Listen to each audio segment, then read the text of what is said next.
Oh, oh, oh,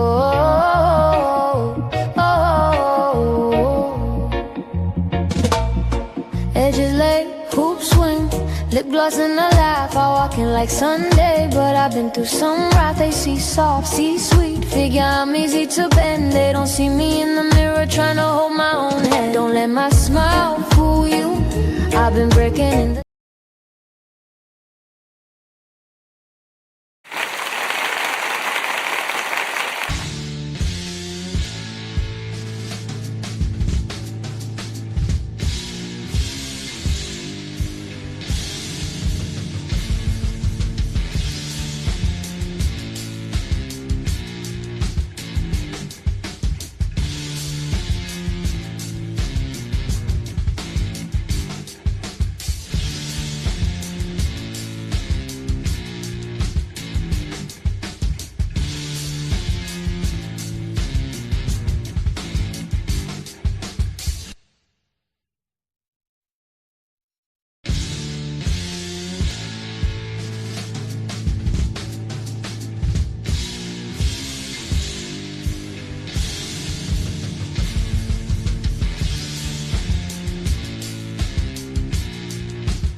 They try to chain my fire down low, but flames don't bow. They only grow a spark inside, a voice to show the world my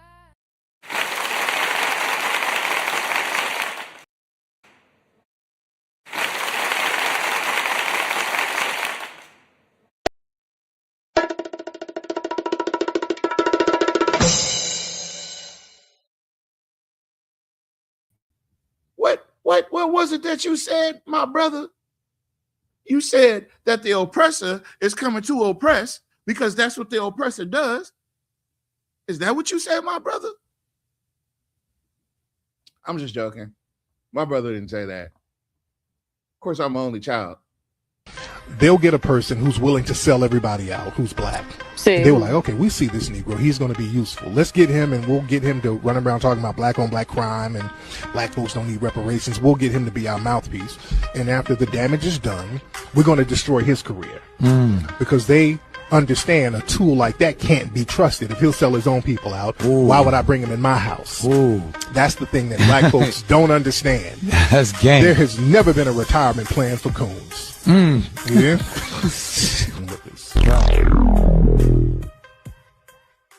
I can't stand black people right now.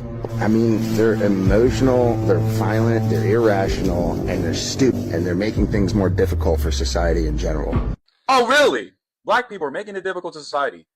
Why don't you talk about you white men getting arrested nonstop every day for being pedophilia and touching little kids? You don't want to talk about that? What about the school shooters? Don't want to talk about that. Why would Epstein files? A bunch of rich white men trafficking children, eating humans. Why don't you talk about that? Why don't you talk about you guys unaliving your own family members and taking out your girlfriends and wives? Why don't you talk about that? Why don't you talk about that you lead in the trafficking? Why don't you talk about the fact that you lead in homicides? Why don't you talk about the fact that you commit crimes against your own family members more than any race combined? Why don't you talk about the serial unalivers? White men lead in that. Why don't you talk about white men leading 99% of assassinations? Y'all do all the assassinations. Oh yeah, the sexual abuse and raping animals. I'll talk about that. Oh, but according to this guy's mind, We are dangerous to society. Come on, man, make that shit make sense. And this guy claims he's a Christian. Of course he supports Charlie Kirk, voted for Trump. It's never surprising. Listen, guys, you know, we don't normally do Tuesday nights unless it's a city council meeting. And you guys know what we know about the veto. But we have an update. I'm not going to say we might have an update. We definitely have an update on what happened after the city council meeting. So after the city council meeting took place, like minds met up and we started comparing notes, right? We got to comparing notes and we couldn't figure out what was different about this day and this city council meeting that was different from, let's say, December 16th, 2025 city council meeting, right? Because clearly they're using the same rule, which you have to literally break a code to find this this rule inside the city charter. You have to literally solve a puzzle in order to get to this section of it, of the charter. And what we discovered is that, well, let me tell you, let me show you. Let me do a better job. First, let's run back December 16th, 2025. Good evening, folks. Welcome to the show. And sir, can you tell us what this is preference to? You're going to see. You're going to see. On the agenda, please contact the administration before or after the meeting. So we have a discussion. All in favor? Any opposed? Motion carried. F, to receive and consider the mayor's veto message regarding ordinance number 129, 2025. Madam President and the members of the council, I received the veto ordinance number 129, 2025, and the mayor's attached veto message on Wednesday, December the 10th, 2025 at 3 p.m. and forwarded a copy to each council member on December the 10th, 2025 at 3:19 p.m. Per the charter in section 2-15C, I am submitting the veto ordinance and the veto message from the mayor to the city council at this time.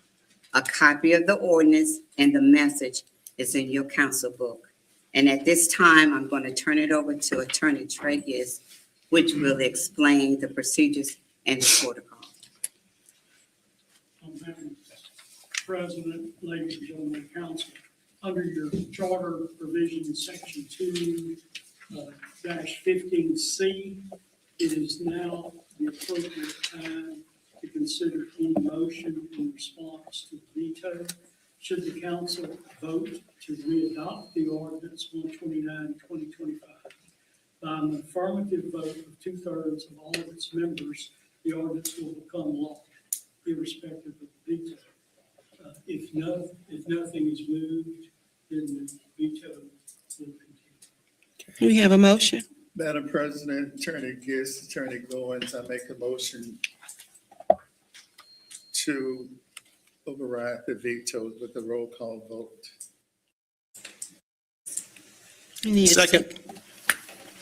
Motion by Councilman Green, second by Councilman Laverdane to override the veto. Discussion. Hold on, public comments. Public comments. Okay. 3 minutes. Oh, we didn't have public comments today. Oh no, don't you okay. dare ruin my surprise. Oh, okay. Don't you dare ruin my surprise. Message. A message from the mayor to the Favor? Any opposed? Motion carried. F, to receive and consider the mayor's veto message regarding ordinance number 25, 2026. Madam President and the members of the council, I received the veto ordinance number 25, 2026, and the mayor's attached veto message on Monday, April the 27th, 2026, at 3:10 p.m. and forward a copy to each council member at 3:29 p.m. Per the charter in section 2-15C, I am submitting the veto ordinance and the veto message from the mayor to the city council at this time. Go to consent calendar. Madam President, Ms. Clerk, Madam Clerk, where's the mayor? She's gonna come down and talk to us about I this? have no clue, Mr. Green. I don't know where the mayor is. I work for the council. Oh, I was just asking, I didn't know if you were informed No. prior to the start of the meeting. Okay, G, consent Well, calendar. no, wait, before we go further, I want to get a clarity because you had citizens here to talk about F. I think they may have signed up for F. So this is the reason I asked. Okay, Mr. Green, Madam President, the only is you cannot have any discussion on the mayor's veto.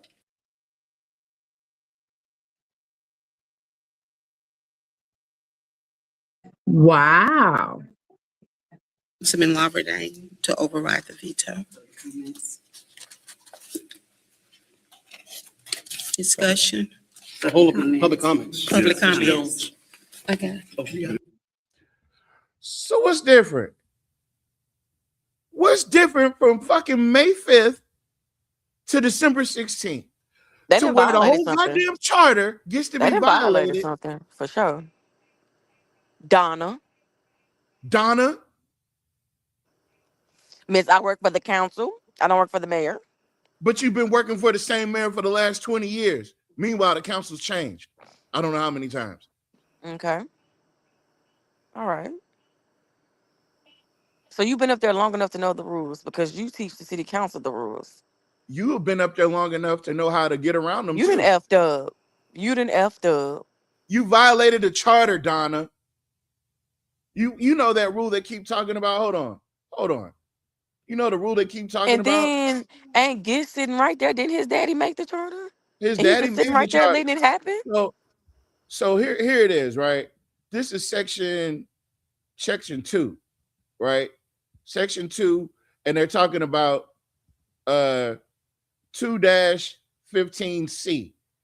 When you go look at it from the regular website, you can't see it, right? It even tells you that it's been modified. Hey, hold on. Oh yeah. Section 2-1 through 2-20 are all reserved. That means that they're not featured on this webpage. You can't see them. So them going around quoting 2-15, literally, unless you know how to find it, which we found out how to find it, you had to read further down into the whole thing just to find. Look how far I gotta go. Just to find that there's a 2-11. And when you click on the 2-11, guess what pops up? All the ones that are missing. Mm-hmm. Yep. They make it hard for you to find these things. Yep. So 2-15, section C, ordinance vetoed by the mayor shall be submitted promptly to the city clerk, who in turn shall submit them to the city council at the next regular meeting following receipt thereof. Should the council vote to readopt the ordinance by the affirmative vote of 2/3 of all members, said ordinance shall become law irrespective of the veto by the mayor or whatever, right? That's got absolutely zero to do with what she just literally made up. Message. The only thing that you can't have any discussion on the mayor's veto message. There's no vote on the mayor's veto message. You can't have public comment. Not on the mayor's veto message. Which is vastly different.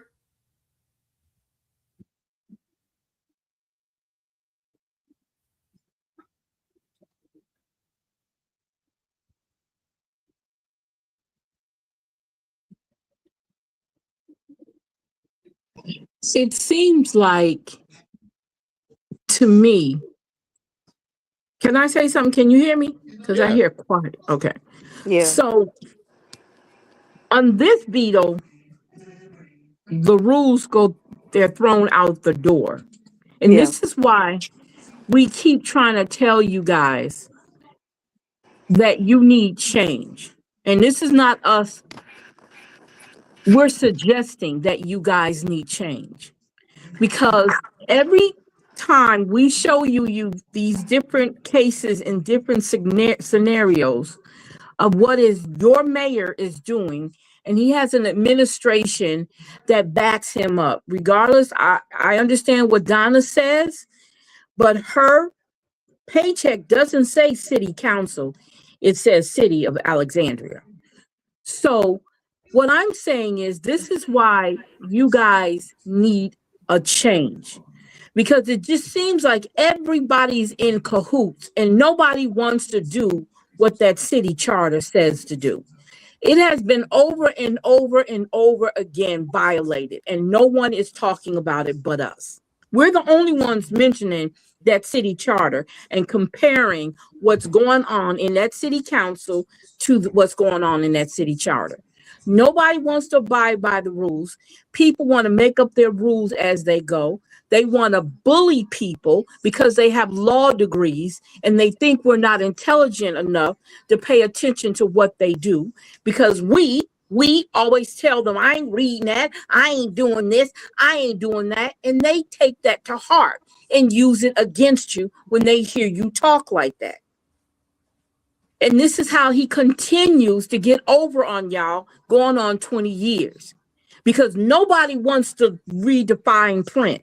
Nobody wants to dig and find the answer. We take what's been thrown at us and move with it. And that's the problem, we as Black people, and they know this. You guys, they know us better than we know ourselves. They know we're not going to do the work. They know we're not going to do the research. They know that you're going to go and party, okay, and drink and listen to King George. They have you down pat. They know you're not going to come to a city council meeting. That's why it's easy for them to get over on everybody. And then when there's a problem, everybody want to say, oh, I didn't see that. I didn't know that was coming. And we're constantly telling you guys, look what he's doing. Look what he's doing. You know, he begged y'all to come out there to River Fest, Alex Fest, whatever it is. He begged y'all to come out there. And a lot of y'all went. But guess how much he says about telling y'all to go to the city council meetings? And they literally in the same place. You guys were partying with King George 50 feet away from the city council chambers where you could have been today. It's all good. We not going. Yeah, and they came in droves for the Cleo Fields meeting. Oh my goodness. They came in. We had to park. I had to park down around the corner. Now hold on. Because I want to be fair. I want to be fair, right? Because the thing that we're talking about is this right here, right? This is the letter that accompanied it. His veto accompanied it. Did I say that? I did say that. That accompanied it. His veto. She didn't want to read this into the record. It is quite lengthy. But what we will present tonight, is a reason why you should hit the share button, and you should hit the like button. You should hit the turbo button. Wherever you're watching us from, whether it's YouTube or TikTok or Twitch, wherever you're watching us from, hit the button that communicates that you are excited about what we're about to tell you, and that you're willing to share this information with a friend, because that place was packed out. And I went on UrbanCast, and I looked at the fact that UrbanCast sat up there, and Stephen Sharp was upset when the lady from the I catch everything. When the lady from the Juneteenth Commission started talking about how they also have a voter registration program, you could audibly hear Stephen, that's ridiculous. That's fake. That's ridiculous. I don't want to hear that. Oh, dude, you're the cameraman. Be that. Unless you want to put on your DPEC hat, which I don't know if you can even put that on. It won't even fit. What I'm saying is this. Everybody's got to know their role, right? And this is the time where we have to actually know what other people's roles are. Don't get stuck on your role. Know what everybody else's role is around you. That's how you know how you can optimally operate. Optimally operate. Yes. Operate at optimal capacity. It's to know what everybody else's role is supposed to be. If y'all a team, everybody's supposed to know what the role is. But our role is to bring you this big, juicy chunk of information, right? Because this letter is totally disrespectful. And Jock, I'm not surprised you didn't show up. Somebody would have asked you to step outside, sir. And inevitably. And it still might happen. But April 24th, this is the letter she's talking about.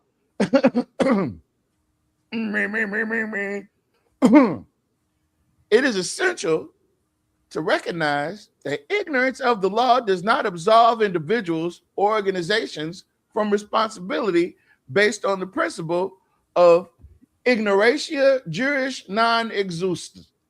It says ignorance of the law does not excuse.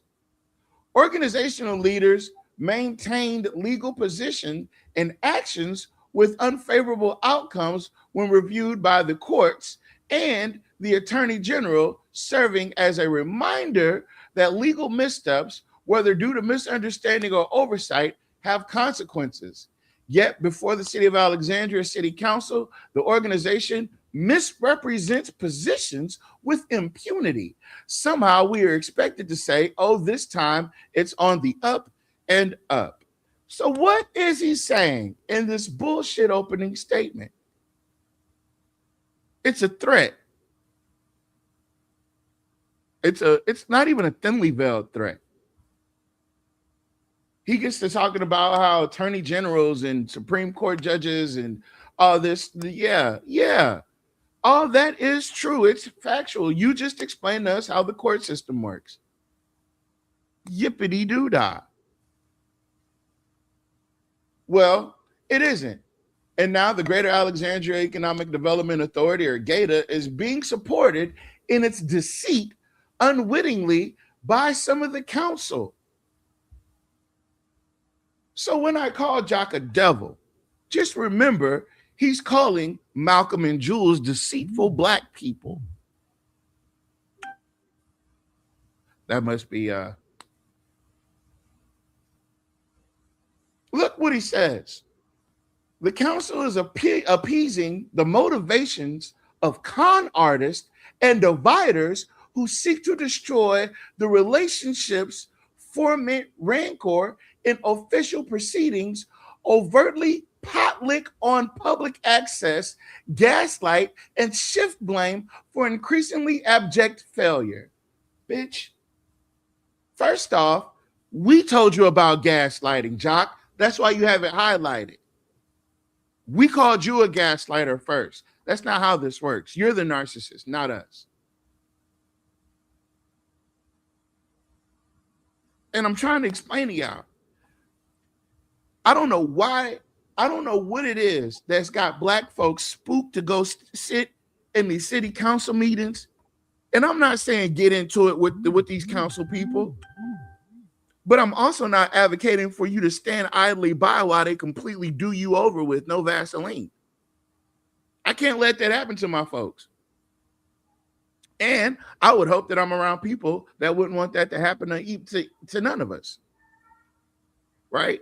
So I don't know why you guys are sitting up here, snapping pictures with Jock, participating in his foolery, being a number in his fuckery game, playing a part to it, and you're black or you're colored. No, my bad. You're a deceitful black person. You're no better than Malcolm or Jules. And please don't agree with Malcolm or Jules, because guess what that makes you? A deceitful black person, just like Malcolm and Jules. He said about people, you're seeking to destroy relationships and foment rancor. in official proceedings, overtly politic on public access. I bet you, I know you thought you cooked with that one, sir. It's bullshit. Which line you on? I'm right here. I'm on the second paragraph. Oh, dang. You read the first paragraph already? I did. Okay. And shift blame for increasingly abject failure. The only failure is you. The administration is blameless with regard to Gators and the council's self-generated legal woes.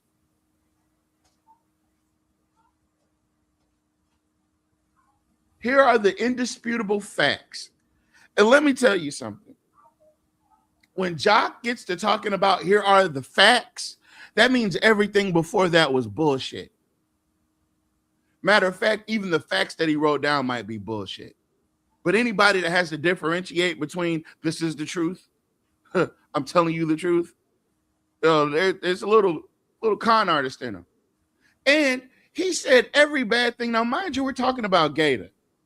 We're talking about a group of predominantly black folks, right, that are doing things for predominantly black interest, right? That's what they want to do. Look at how he just described everybody. It's supported in deceit, and unwittingly, you're too stupid to know you're being fooled by some of the council. Yeah, because some on the council is deceitful, and what else do they like to do? They're appeasing the motivations of con artists, because some of those black councilmen are con artists. And I know if a couple of them are con artists, it has to be a couple of you in there. So wait a minute, you're actually reading this that he said? Or are you on, just making this up? That's what I was trying to figure out. So, But from the comments, wait a it minute, looks like he is saying some of this stuff, Miss Louise. So this, okay, so I want you guys to pay attention real quick. This is the mayor of your city talking to a director of an organization that was almost scammed and skimmed and cheated out of her position. Do you see how we can go back to the reference of my money from this letter? Do you understand why are you going this hard about a veto? Why are you going so hard? Why are you taking this personal? If you didn't truly mean what you said about it being my money, what are you doing? It's something else going on here.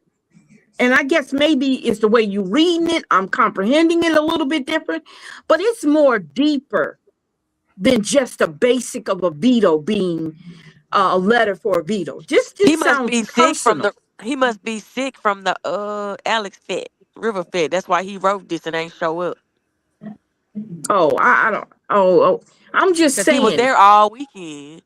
Okay, he was there all weekend. Today, but I'm Tuesday, saying he this is a mayor of a city of predominantly black people, and you're talking this way to them, Miss Linda.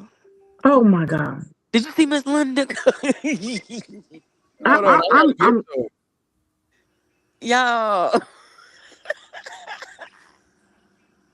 Miss Linda. Oh my goodness. The intelligence of the citizens. Sitting here, that's exactly what I called him. He's projecting and telling on himself. Legal woes? Yeah, he's threatening. I can't stand that hot-headed bastard. Oh, his vest was a little too tight when he wrote this. Damn. So he's sitting right there making $250 an hour. He's calling him ignorant. Oh. I can't stand that hog-headed bastard. He's a bitch.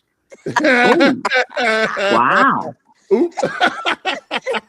Because when he said his money, he said he meant his money. Hey, I said what I said, Miss Philly. He's a Lord. We just left church. You can't be talking like that. No, we left a meeting at church. We didn't leave church. Church wasn't going on. He's a bitch. A biatch. A biatch. Now, mind you, I haven't even made it to the second paragraph. Oh, yes. All right. Let me be quiet. Woo, okay. Here are the indisputable facts. An intergovernmental agreement was properly executed between the city and Gator, as had prior ones. The ordinance and the contract that followed resulted from arm's length discussions and a unanimous vote by the agency statutorily organized to assist the city for the purpose of contemplated and undertaken by the city. Gator came to the executive branch with the proposal, not the other way around. Gator offered the deal, and now that is now being rescinded. Okay, stop for 1 second. So when can anybody answer this? When was this contract produced to them? Who was participating in this written contract? I don't want to open up another panel, but I guess I have to. Hold on. Because that's important. That's important to the relevant, to me, to the relevant of this whole situation. Hold on. I got to go back now. All right. So, let's go to live.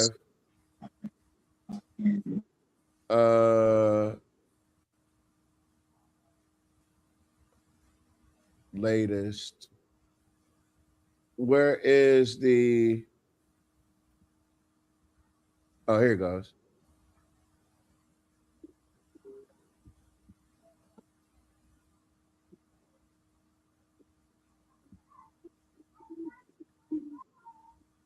May be viewed live by the public, Optimum Cable Channel 4. A rebroadcast may be viewed on Optimum Cable Channel 4 in the City of Alexandria website, www.cityofalexandria.la.com. Item number 1, to consider final adoption of an ordinance rescinding ordinance 17-2024 that authorized the mayor to enter into an intergovernmental agreement between the City of Alexandria and the Greater Alexandria Economic Development Authority, GATA District, for the purpose of cooperative economic development, general services related agreement and agenda, and otherwise providing with respect thereto. Does anyone in the agenda administration want to speak on this item? We don't know what it's there for. Okay, well, I'll put it there because I'm trying to figure out what is the ordinance? What is that particular ordinance? The ordinance states what it states about itself, right? Okay. So corporate, it's been in place for a long time. All right, well, I think you probably have folks here that you want to speak to. Yeah. Okay, stop it for a second. I want to see, there's a copy of it because someone showed the copy before. I want to see who signed it. Nobody would have signed it. It just would have been voted on by Gator. No.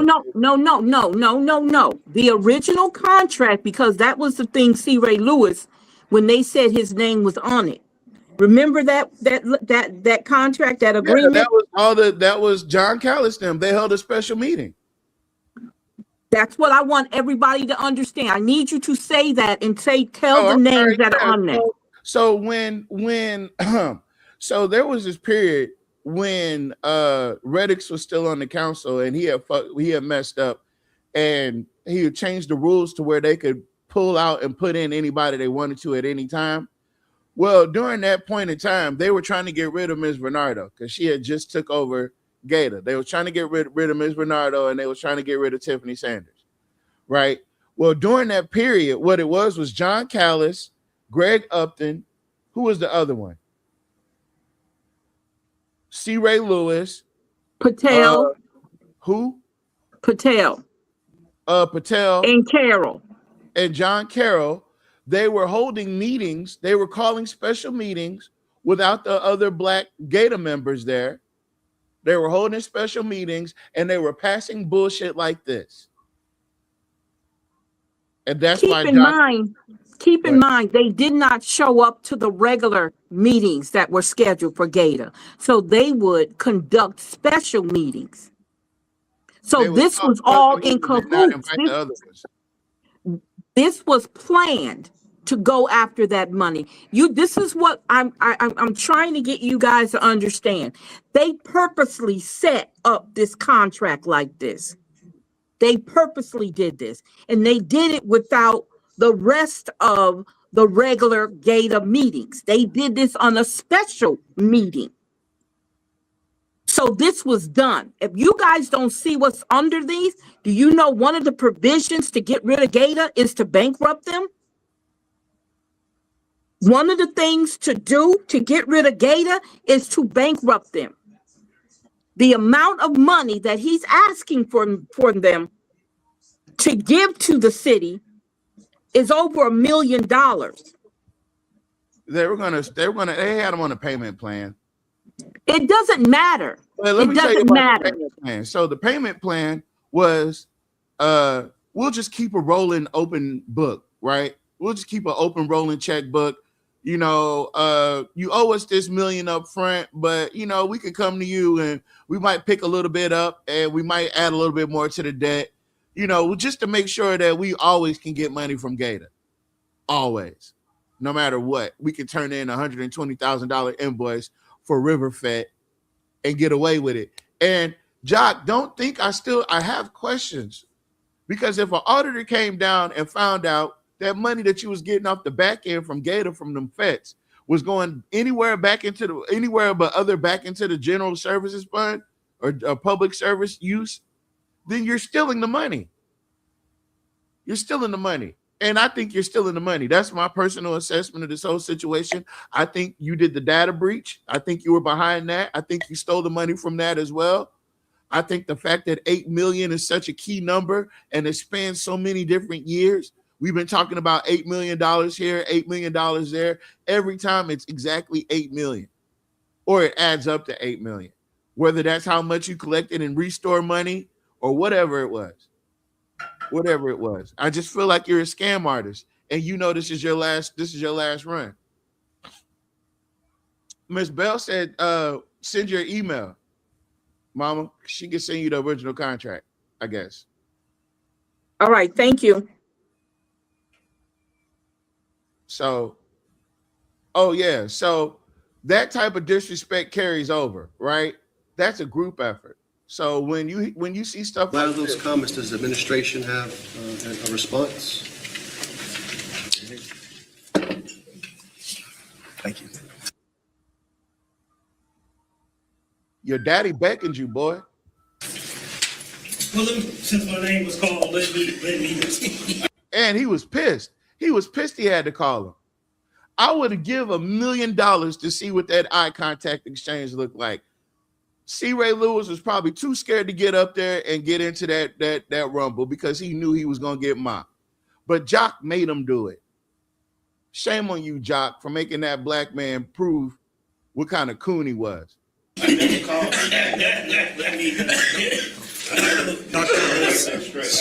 Dr. Lewis. So the idea, first and foremost, we're saying that the city has a responsibility in economic development. And one of the biggest things for economic development is site development and site readiness. This agreement that we came across was to help with site readiness for other developers to come into the building and or any private investors to come into the building to develop. If you look at Shreveport, New Orleans, they invest a lot of money, the city, in site development, meaning putting a property that's not in commerce or operation back into use to attract. Stop it for a minute. Now, let me say this, and you guys know already.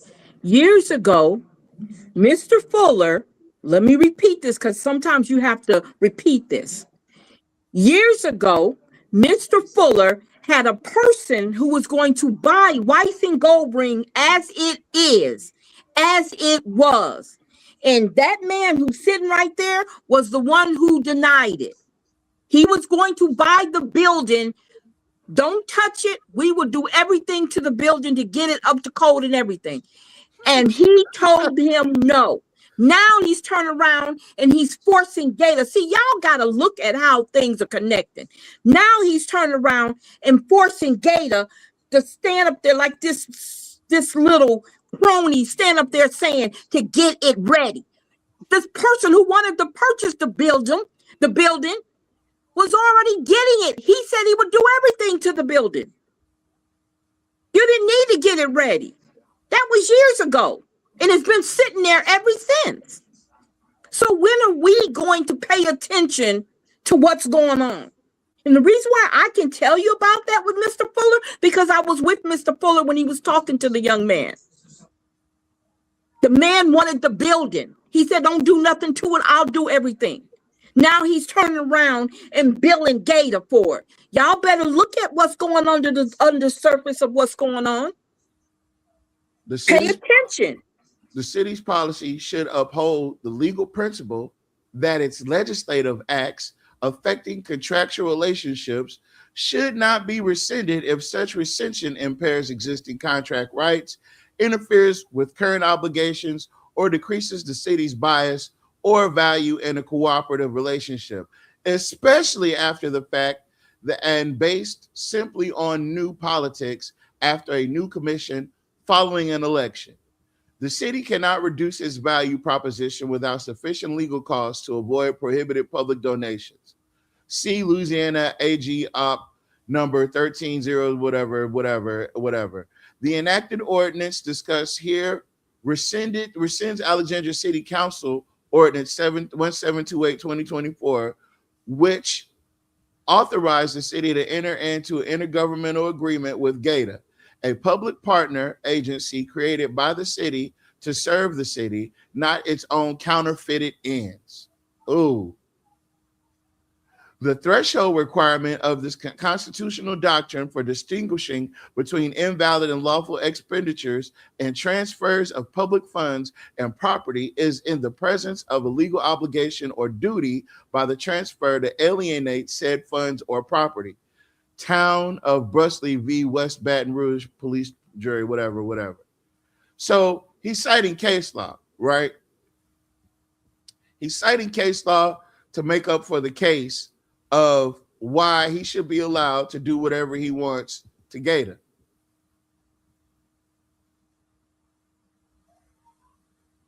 This is the second contract. Damn.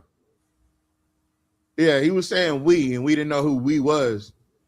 Because not his. Get a group of people and go get your local councilman and councilman at large. That's what I'm talking about. Because if you want your own Gator board, go make your own Gator board and see if they got a tax authority. You missed a comment that said, What? Melanie Paul said, can the citizens request an audit of the mayor's personal financials? No, we absolutely cannot. But what we can do, it did pop right up. What we can do is get a look at that budget. We need a forensics audit of the city finances. And we need that immediately. Because when you're playing high and loose with other people's money, typically you probably already ran through your own money. Wait a minute, he said my money. What are you talking about? He said my money. His money. That's why he needs it so bad, because somehow he don't have it. Somehow that little $30,000 here is $60,000 there is what's keeping the city afloat, according to him. I'm just saying, I just want y'all just to pay attention. We just want y'all to understand that something ain't right. And for this man to take all this stuff to heart, and you're supposed to be the mayor, you cannot sit in that seat and be personal and revengeful and vindictive like a spoiled little child. You can't do that. Investors and private entities. I get that. So to say that we're not, the city's not, that's not their job, that economic development, that is the best practice to make sure the foundation. Do you see how angry Jock looks at Malcolm for interrupting Curtis? Look at the look on his face. He is totally fucking livid. How dare you interrupt him? He's a doctor. Listen, y'all, we giving y'all the game. Is up to code so developers can come into. We've lost a lot of opportunity because we don't have ready sites. No, you lost the opportunity because your mayor's a racist and he didn't want black people owning the Whites and Gold Ring building. That is the city's job, is to put property back into commerce. So to say that it's not, I think that does a disservice. I don't think that's the best practice. I'm a business person. You're not a business person. I don't like it when you cap. Every time you start capping, it makes me want to change the channel. Did you miss Stephen McGee, Mr. Stephen McGee's comment? I'm on 3 different pages right now. Let me Wait, see. hold on. I got you. Hold on. He said, yeah, he said that, but it was one where he said, oh, the original contract was 11 years old and we termed it when I was elected chairman before I was removed. So that was the original contract, and I'm assuming that was the contract they was operating off of that was giving Dixie League all that money too. Because remember, Keith Fox was y'all biggest fan for a while, and that was because y'all was what was keeping Dixie League afloat.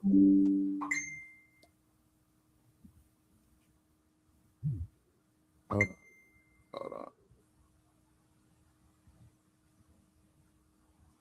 Okay, yeah, I got it.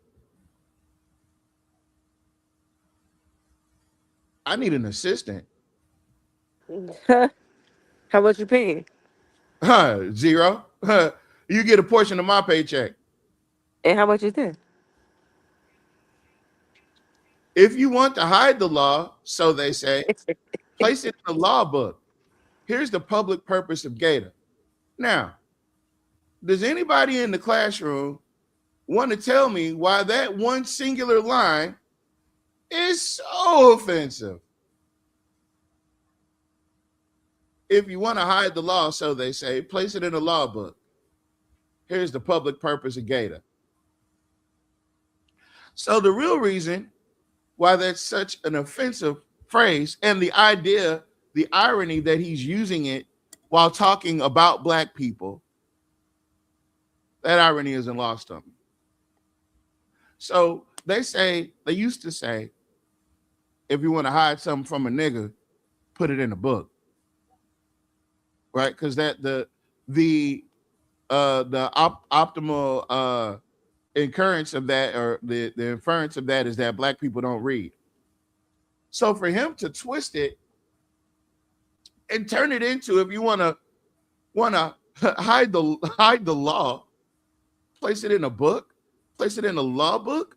Are you insinuating that 2 black lawyers, Malcolm and Tiffany, don't have any idea what the fuck they're talking about?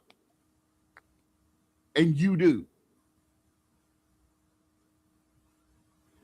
You know what, Jock? I'm not saying you're a racist. What I'm going to say is racist people vote for you. Yeah. I'm not going to call you a racist, but racist people vote for you.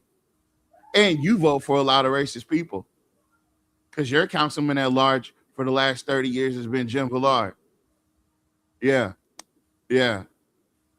You act like you don't vote. You act like you're above it all, but we know you're participating in it. You still want to be a part of the numbers, right? You'll vote for yourself. You know, you would never make it as a councilman because you don't cooperate. You know, you wouldn't make it as a councilman because people will call you on your bullshit more often than they do now. But that's neither here nor there. Black people don't read. That is the insinuation.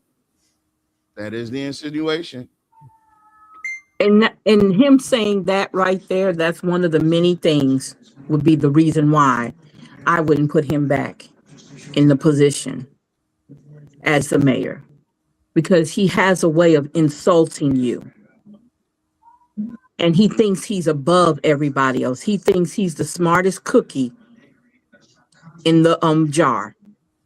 And he dismisses anybody else who's smarter than him, whose high IQ is higher than him, especially when they look like us. So I don't know, this November, when it's time for y'all to go to them polls, if you want to continue with this, or do you want something new and innovative and someone who knows how to talk to you like an adult and don't take everything in a revengeful way when things don't go their way and have pouting moments and shout out, "It's my money," like J.G. Wentworth commercial. I don't know. I don't know what you guys want. I know what you don't need. You don't need another fete. You don't need another celebration. Not now, not in Louisiana. We got work to do. And you have a choice. You have a right to believe in who you want to believe in.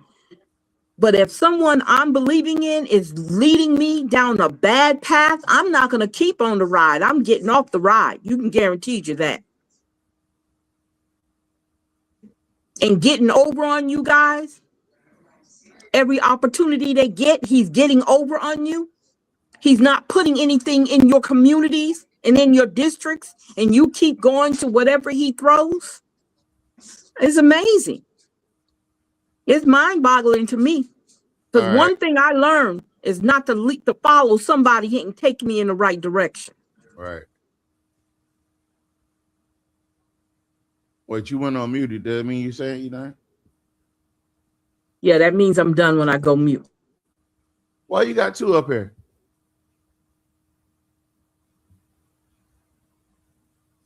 Okay. So he puts in C and D, which this isn't even attached to anything. There is no A and B anywhere on here. So he just jumps directly to C and D. The special taxing district is created for the purpose of cooperative economic development between the city of Alexandria and the special taxing district. The district shall have as its purpose cooperative. Hold on 1 second. Hello, what's going on, brother? Hey, how y'all doing, man? How y'all doing? We doing all right, man. We going over this damn paperwork. Yeah, let me clear some things up for you guys. The first contract was the last year I was on Gator, which was my third year, and that contract was 11 years old, and it was a whack ass contract then. They came back, and that was the thing I feel that when Jock Roy helped Reddix rescind the ordinance to remove me and put someone else in, that was when they brought this new contract out when I was off the board. So now that I'm back and I'm still not feeling it because it's just not for Gator. It's not for Gator. I don't know why he's harping on it. I'm trying to figure out, Lewis keeps saying we, but Lewis is not an employee of the city. He is not an agent of the city.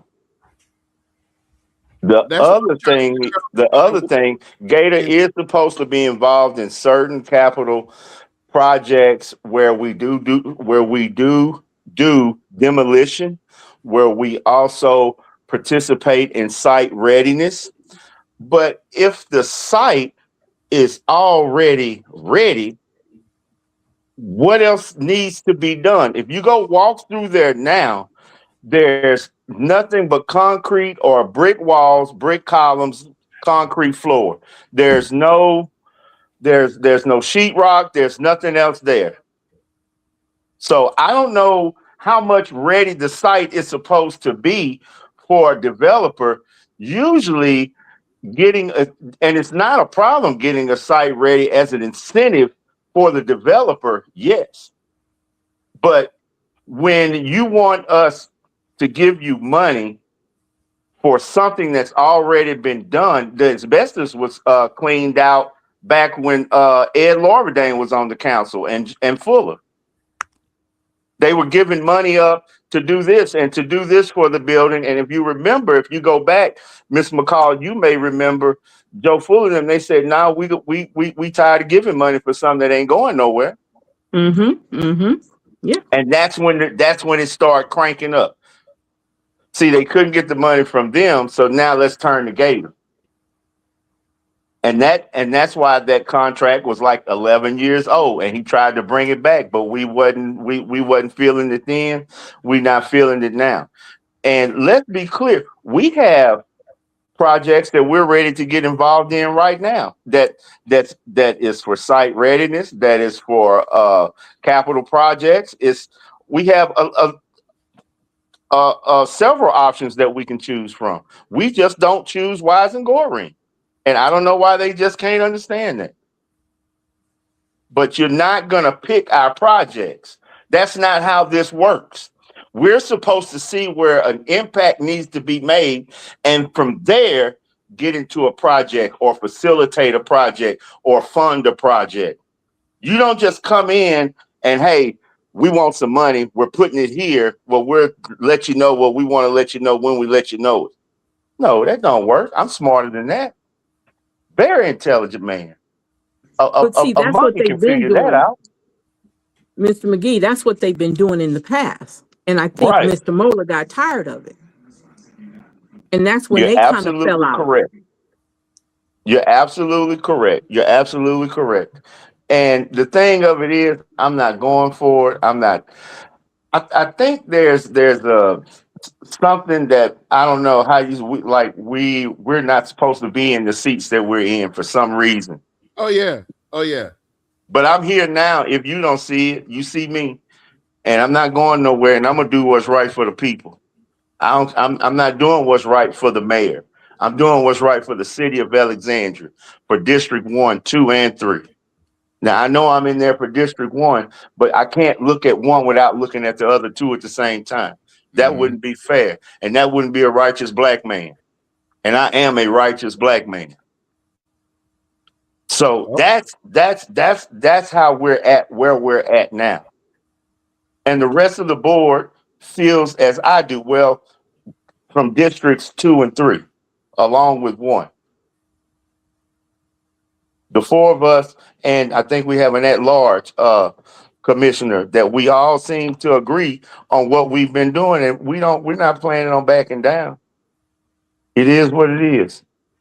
We're not going to get involved in something that doesn't make sense, that's not lucrative. You mean to tell me you want us to put $1 million or more into a project, and you have the choice to sell it or trade it, as you say?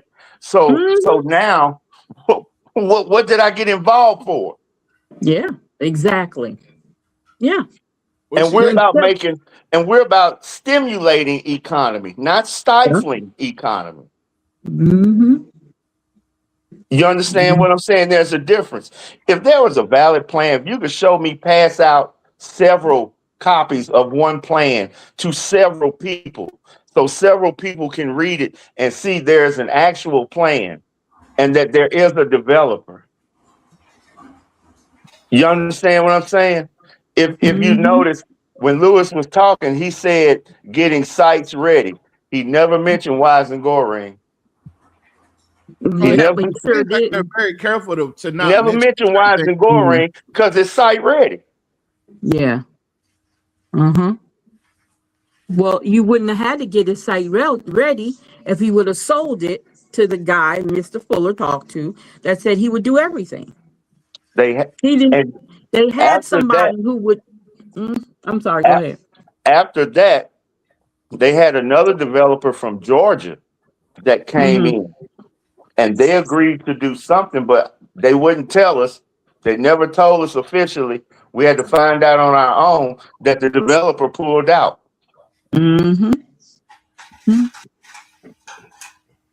Something rotten in the cotton. Yeah. Yeah. Yeah. Gator literally comes before Alexandria to ask the ersatz questions of how it can separate from the city.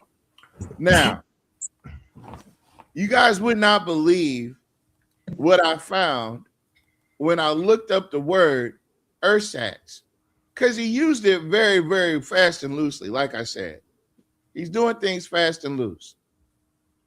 So ersatz, switch to this page.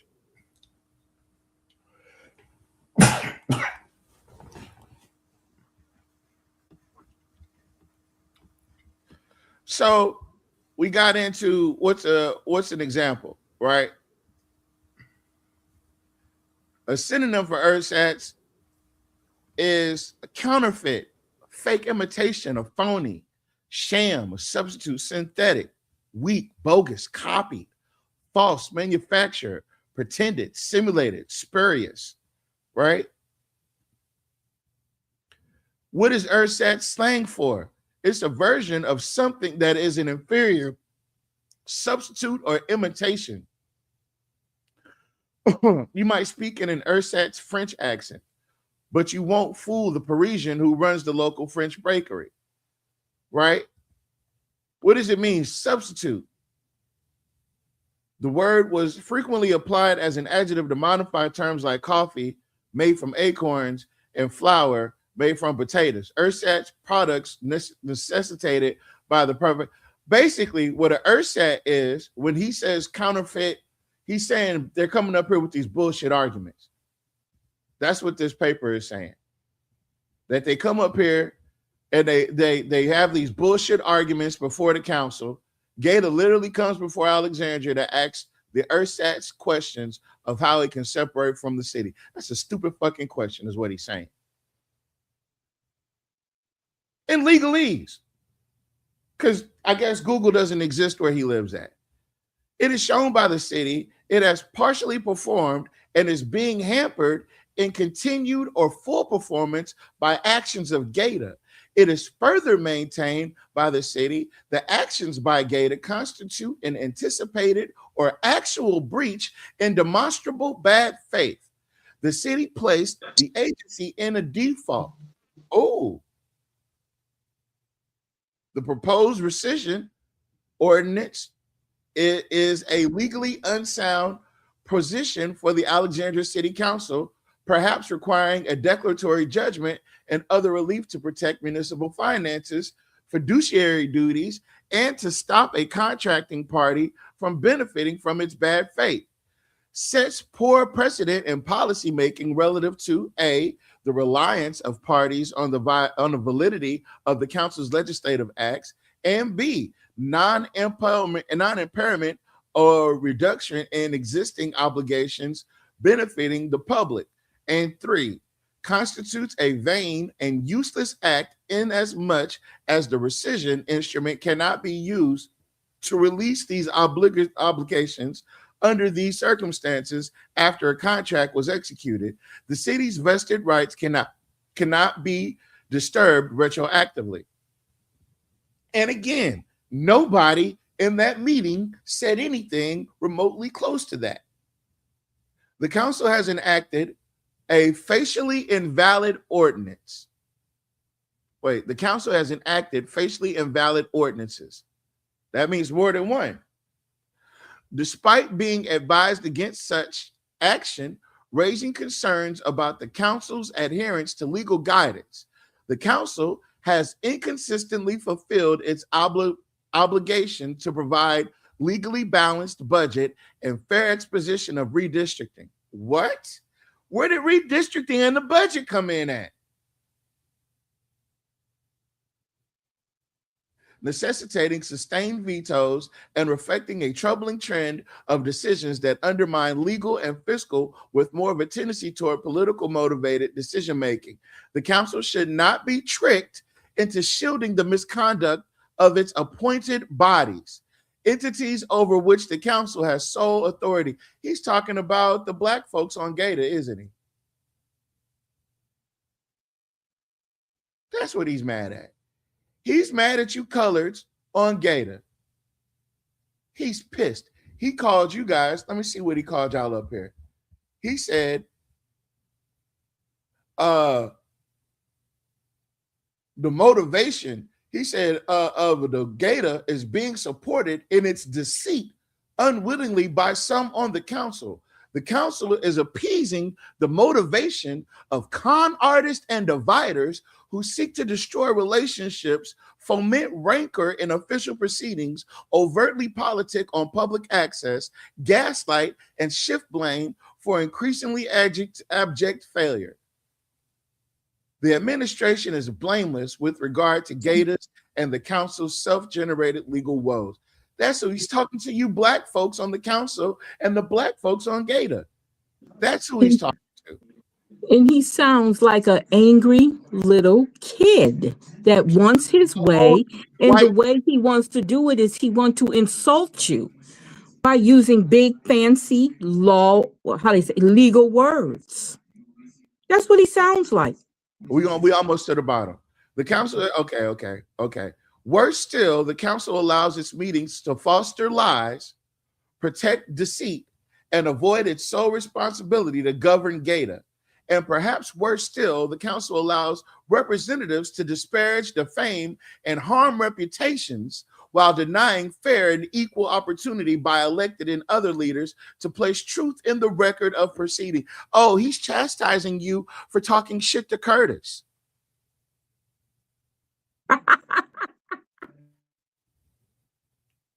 I don't listen. There's a reason why they won't let me in that city hall no more.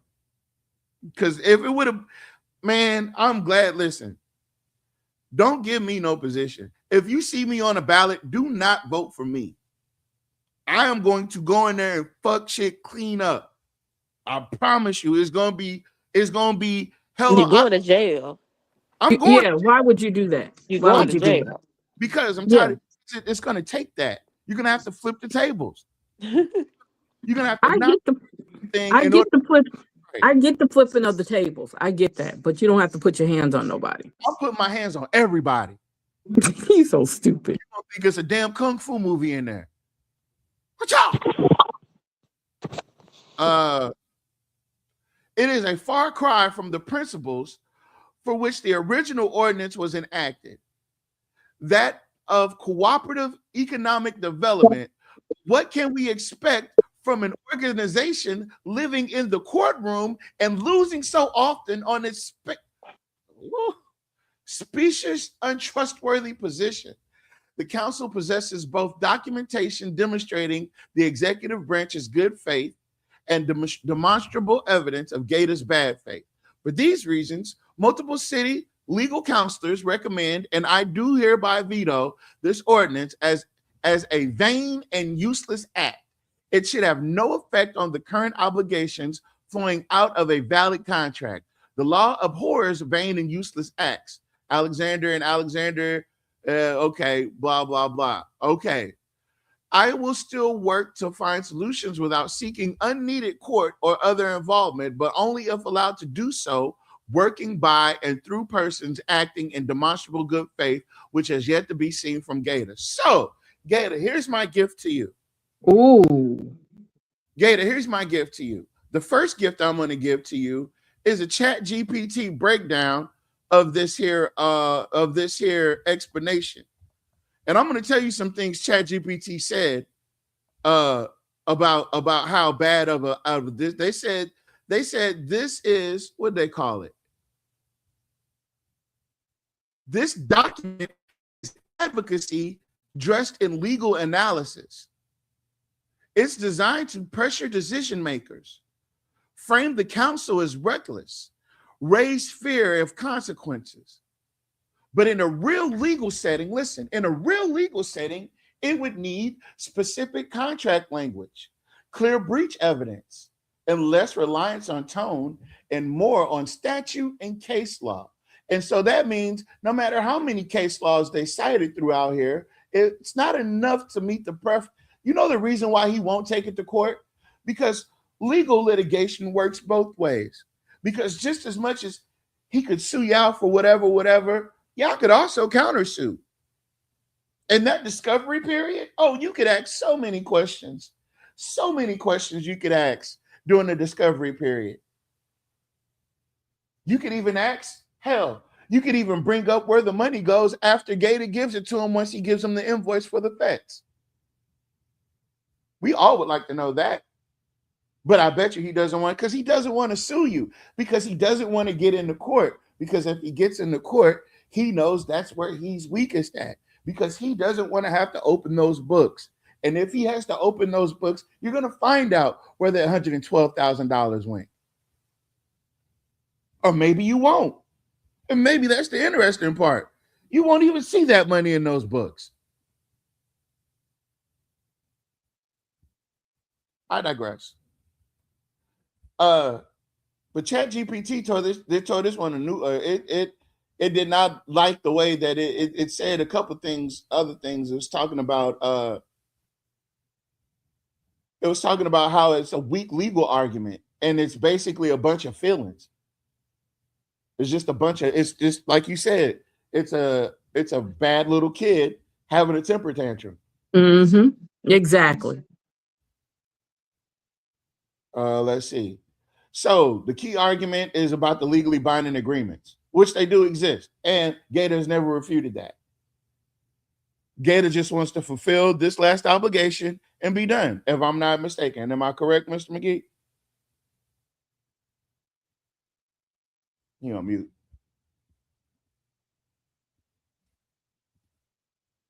Oh, he's not even here no more.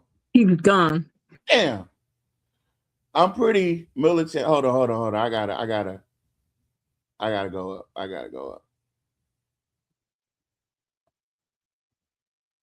Damn. Okay, there it goes. Okay. What about this new guy that is just coming on board as Villard's pick? Don't know. Who was he? Yeah, we don't know nothing about that guy at all. I didn't know they brought somebody up. They had to get somebody because because it was said for him to get somebody. Mr. McGee told him he needed to get somebody. Sounds like BS. He really thought he ate with this letter, huh? That's what I said, bro. Alexandria gonna need their own Django at this point. You got a couple of them. How self-projecting of himself. That's what I'm trying to say. Yeah. Mm-hmm. He really thought he had it going. He gonna catch a beat down. Oh yeah, if I give it, man, I'm talking about the first thing he gonna do is sit them damn security guards on me. You notice how the security guards, the cops now standing at the podium with nobody up there? Yeah. I'm pretty militant. I definitely vote for you. Don't vote for me. I'm gonna win, and y'all gonna get me unalived. Y'all gonna get me killed around the bitch. He came to the first meeting drunk as a skunk. I did this with Fowler. Rest in peace. They're like, no, he's not dead. Oh shit.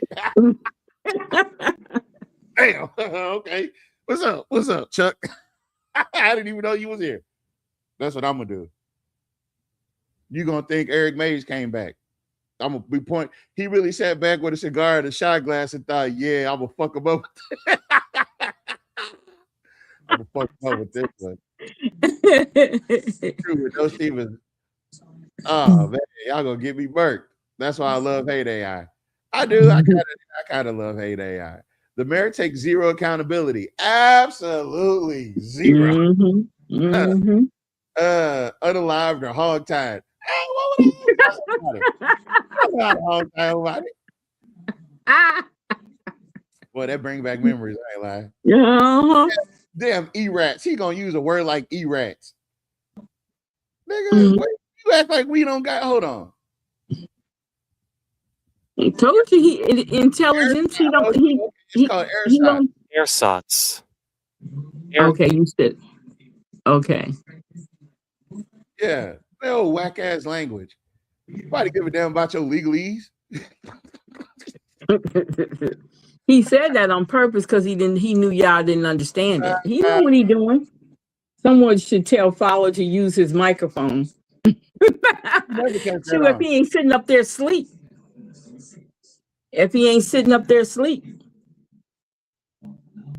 He just shows that they said let me not say what I want to say about the Fowler. The reason why he's sticking in there.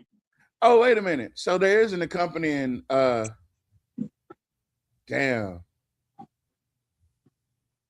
do I want to? Is this all the same thing? Oh, y'all can't see it.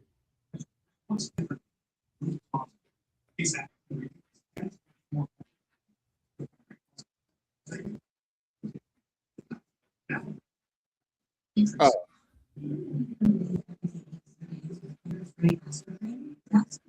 So I'm looking for attachment.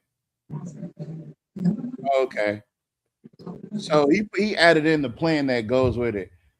And I'm guessing what his argument is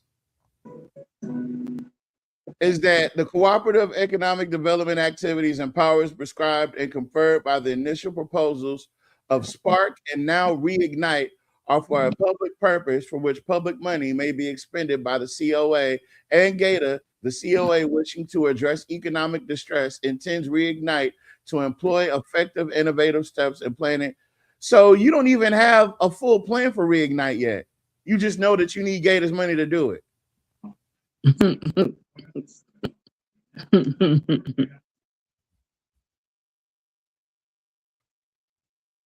Hold on, let me zoom in so y'all can see.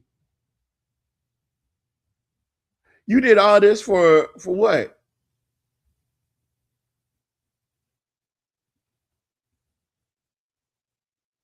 Hold on. Now, I don't know why these things look like this, because these look like copies of a copy.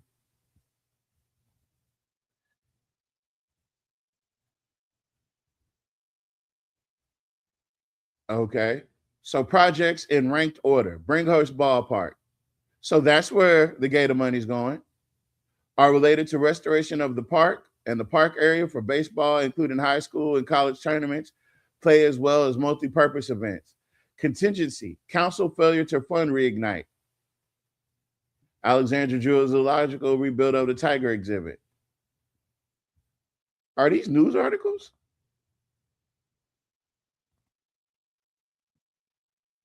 I don't understand.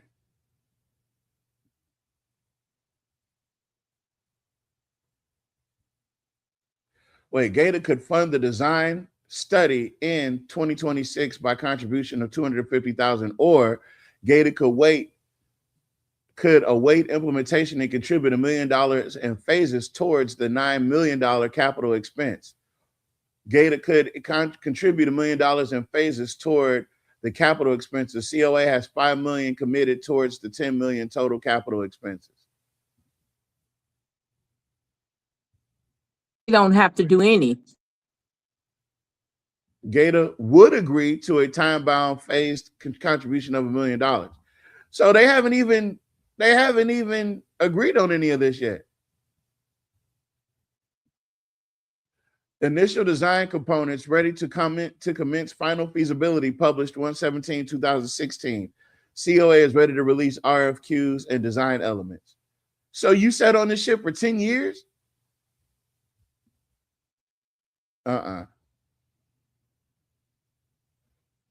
Something about this ain't right. Project, new transportation center. Bus station, Reignite projects expected to relocate the bus station downtown to Bowdoin Avenue. Contingency, multiple funding match challenges, council failure to fund Reignite. Huh.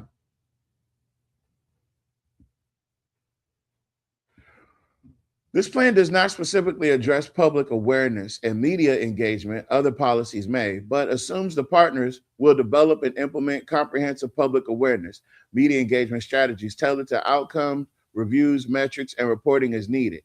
A selective analysis of internal and external assessments about these projects is provided. So let's take a deep dive real quick into the mind of what Jock thinks makes Alexandria work. Yeah, microphones. He said microphones weren't invented when Fowler first got on the council. Hello, Miss Cosby.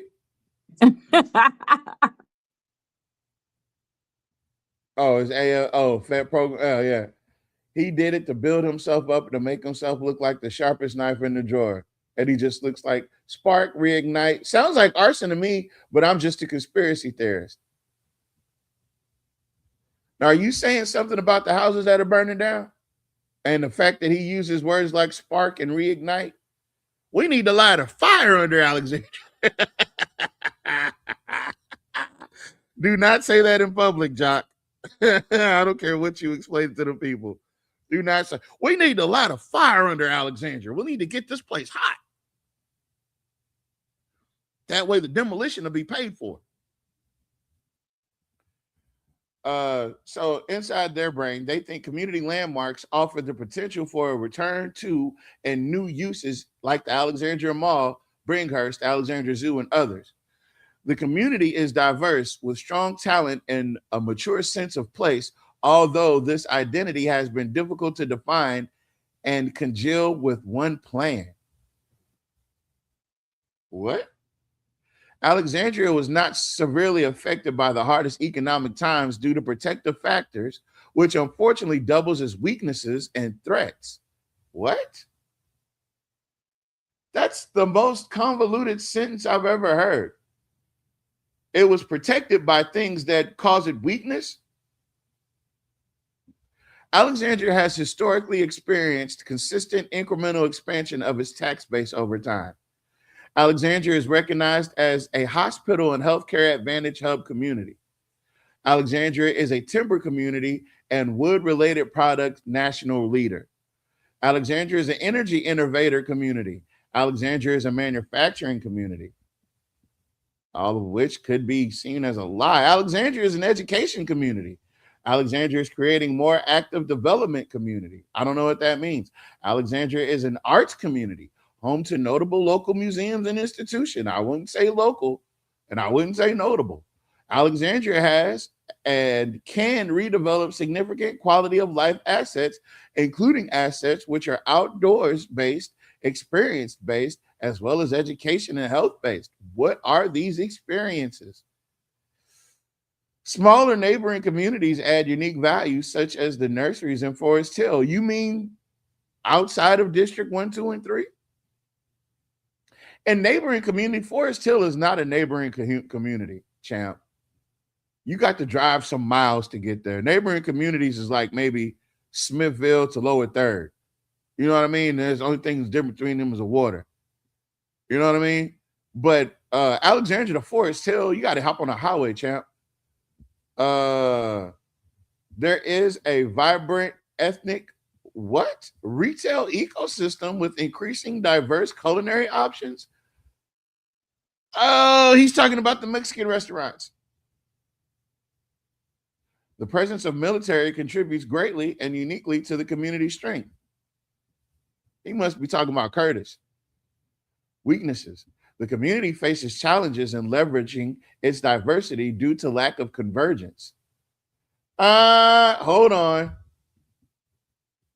It sounds like a word salad here, champ.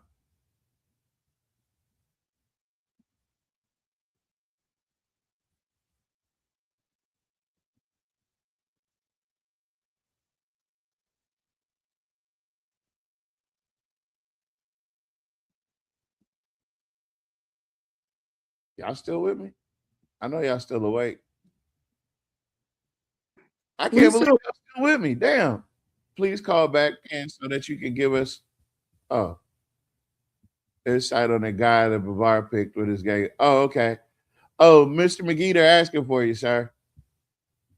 They need it. I don't think he knows a lot about him either. It's a dark horse. Okay, he said he's back. Okay. He already lit a fire under 2 black council persons, but let me be quiet. I still hear you loud and clear. Though. All right. Please call back in. So okay. She must keep dropping out. All right. Y'all watch the screen for me, just in case. Let's see. All right, here. Convergence. Convergence is the act of moving toward union, uniformity, or a common point. Described the merging of distinct technologies there. Okay. What else can we do?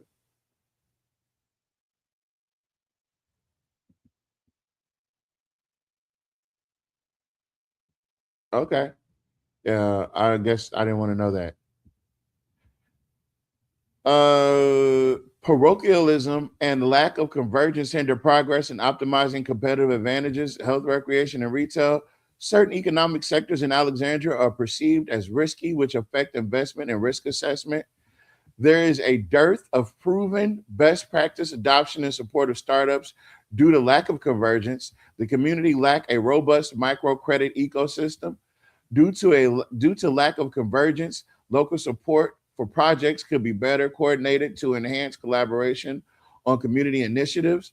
Mass transportation and transit solutions are strained, posing a challenge for future city success and growth in a new age. Transportation access for visitors is inadequate. Commitment to shared infrastructure fluctuates over time due to lack of convergence. Some areas lack significant and supportive retail opportunities nearby due to lack of convergence and/or adherence to proven best practice adoptions. Income inequality exceeds the national average, creating challenges for discretionary spending and overall economic participation. Now, here's what I have a problem with, right? They know all this. So why are we always trying to explain this to Jock? You know all of it. You have it broken down in the details. Why are we always arguing with Jock about what the city doesn't have? He knows that he screwed over them other parks to give Johnny Downs all that money. He knows that. Oh, he said he hasn't met him yet, Miss Jeannie Moran. He hasn't met him yet. So again, Jock knows all these things. He knows what we're talking about. And he tries to dress it up with fancy language. But this convergence thing, this is about black people and white people. And the lack of convergence. The white people don't want to be near the black people. So it does create inequality.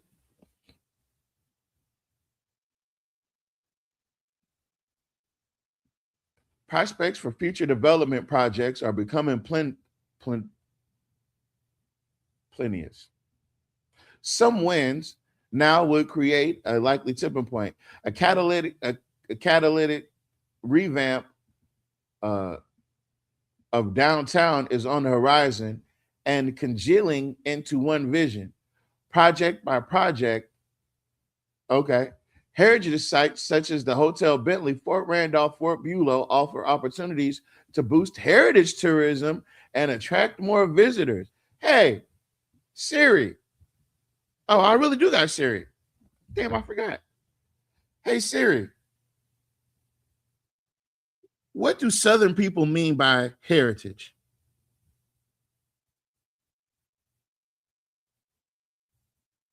Oh. Oh, okay, fine. Fine. They have my Bluetooth on. All right. Hey, Siri. What do Southern people mean by heritage? Here's an answer from thickintentauthority.com. Heritage refers to a person's cultural or family background, often including traditions and customs that have been passed down through generations. You know what? I'm so glad you said that. Probably whatever you think happened in modern slavery, so slavery since 1492, it's probably about 1,000 times worse than what's in your head. It was one of the most cruel institutions ever devised by humanity. It's not the same as ancient and medieval slavery. Ancient and medieval slavery, the goal there was to own a person who would then take up some of the mundane tasks in life, right? The goal was to just sort of, I'll have somebody cook and clean for me. I'll have somebody do the labor that I want to be freed from. Modern slavery was capitalism set ablaze, where my goal is to extract as much labor as I can from this person to the point where their death means nothing to me. I'll just buy another slave to replace them. And it was a system of deliberate terrorism and cruelty. So we actually need two words. Like we have a word hill and then we have a word mountain. We really need two words for slavery, one for medieval and ancient slavery, and then one for what we did in the modern period.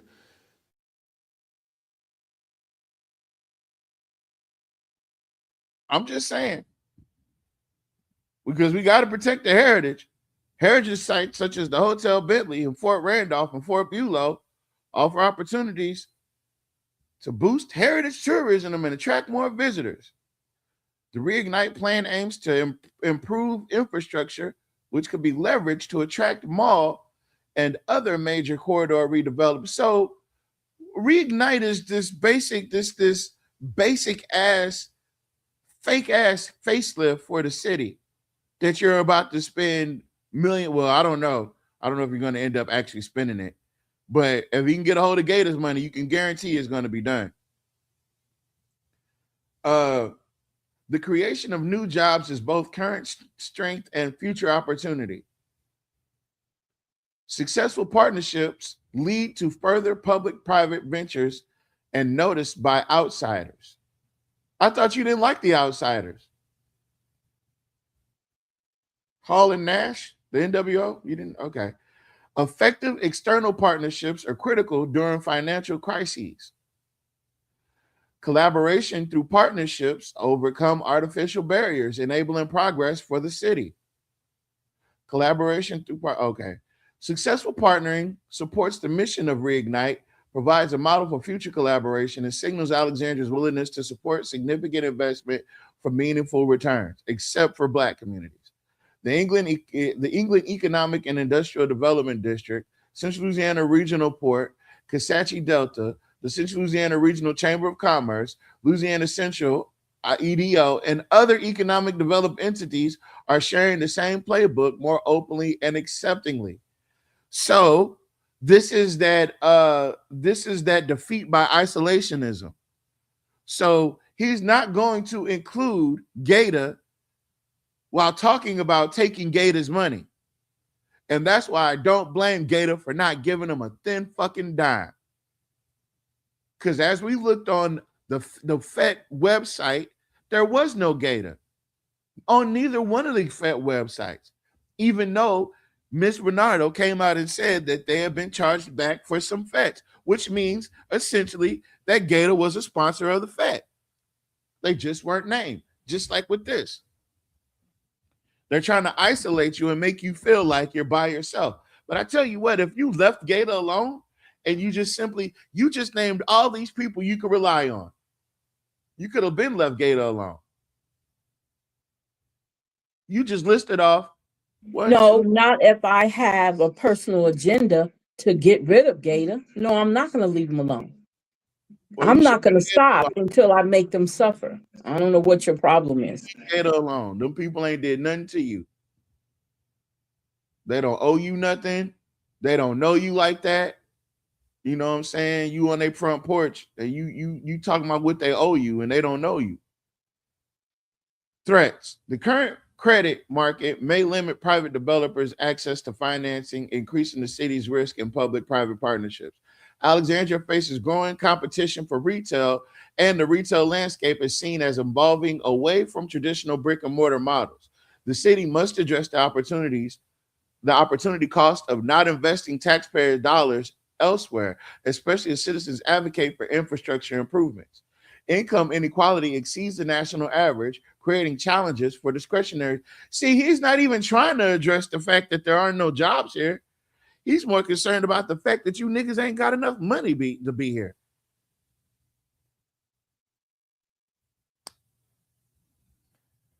There remains a lingering, measurable, evident self-deprecation that borders on destructive at times due to lack of convergence and or adherence to proven best practice adoption. These are Jock's inner thoughts.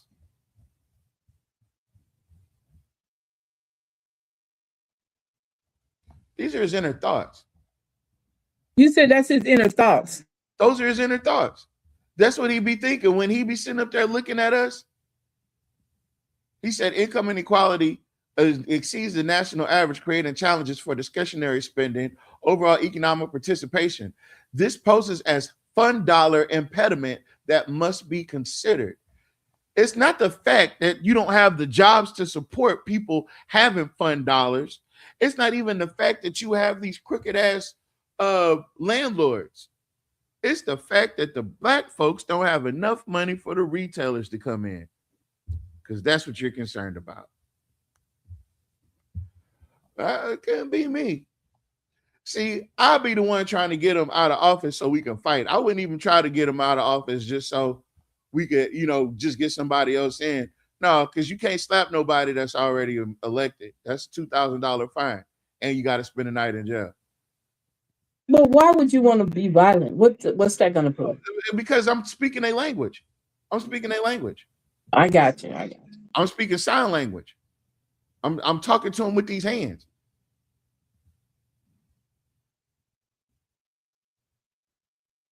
Yeah. The goal is to bankrupt them because they took him on and won their positions back. He has a personal agenda. That's what it sounds like to me. Because all this shit can be done without even asking for Gators money. Matter of fact, they got enough resources they could give Gator some money instead of taking from Gator.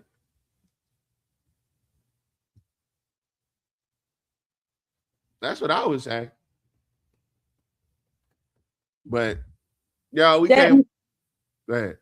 I'm sorry. I just wanted to say you're correct with that. It doesn't make any sense. It don't. Now, let's speed up to today's. No, let's not. Oh, let's go ahead and finish it. You can go. Nobody knew what to do. They knew what to do in December. Oh, look, I'll show you. They knew exactly what to do in December. But today they just... We adopt the ordinance 129, 2025. By an affirmative vote of 2/3 of all of its members, the ordinance will become law, irrespective of veto. If nothing is moved, then the veto will continue. We have a motion. Madam President, Attorney Gist, Attorney Goins, I make a motion to override the veto with a roll call vote. Second. Motion. It's quite different from this.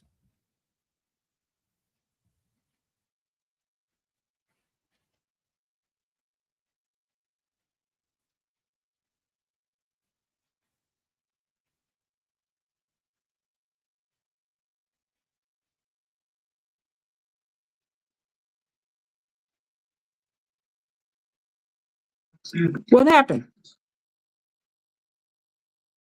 Oh.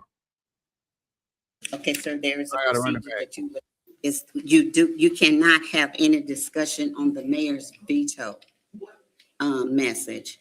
The only thing that you can't have any discussion on the mayor's veto message. There's no vote on the mayor's veto message. You can't have public comment. Not on the mayor's veto message. You can go. Not on the mayor's veto message. So if there was a possibility of taking a vote to possibly override it, we couldn't do that either? Okay, sir, there is a procedure that you would have to follow to make sure that you have that item placed on the agenda. So, teaching me. Okay. If that item, ordinance number 25, 2026 is not on the council agenda. That's the only way that any item can be discussed if it's on the agenda up for a resolution or. Hold on.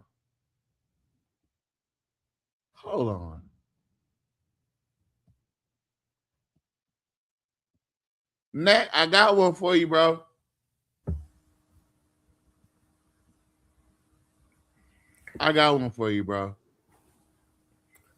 Now, that is not what Jules Green asked. He asked about a vote to override the veto. And what Donna Jones is doing, she is trying to sidestep that question, and she is still talking about discussion of the mayor's veto message, like what we did tonight, what you did tonight. She's saying that's not allowed, and public comment on the mayor's veto message is not allowed.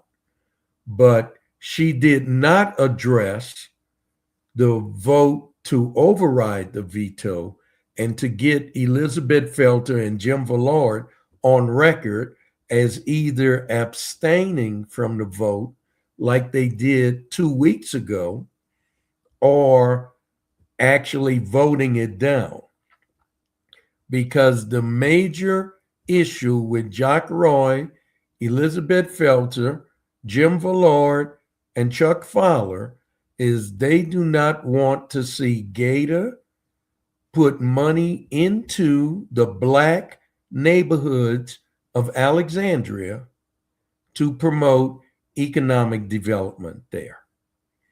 So what Jock Roy wants to do is bankrupt Gator by taking all of their money from them and putting it into a losing proposition, taking $1.25 million and put it into a dilapidated, decrepit, obsolete, old building that you'll never get your money back out of. It's just a big sinkhole. And what Donna Jones did, as you contrasted from December 16th, she tossed it over to Trey Gist, and he presided over the vote to override the veto. She didn't even do that. She tried to move almost immediately to the next item on the agenda, item G. Something's not right here. The fact that she is trying to pull the wool over the city council eyes, and Trey Gist is not even bringing up the points that he brought up December 16th, that this is the appropriate time to make a motion and move on this veto. They are totally bypassing stuff. And what she's saying about it's not allowed is not in the city charter. I checked just to make sure it's not in the city charter.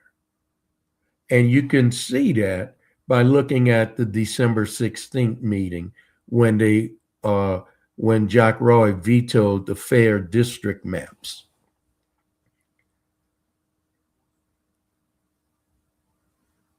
Okay, and where we at? I want to show this now, right? Well, let's do this first.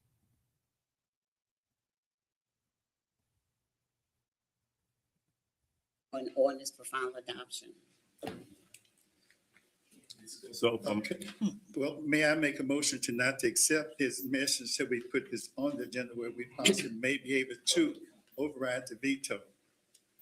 Excuse me, sir. What did you say, Mr. Green?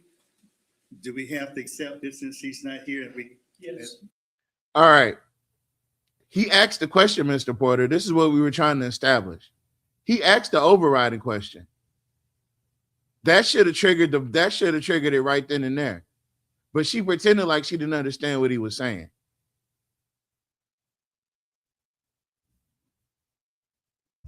Absolutely, and that's a complete reversal of what they did with a similar veto on December the 16th.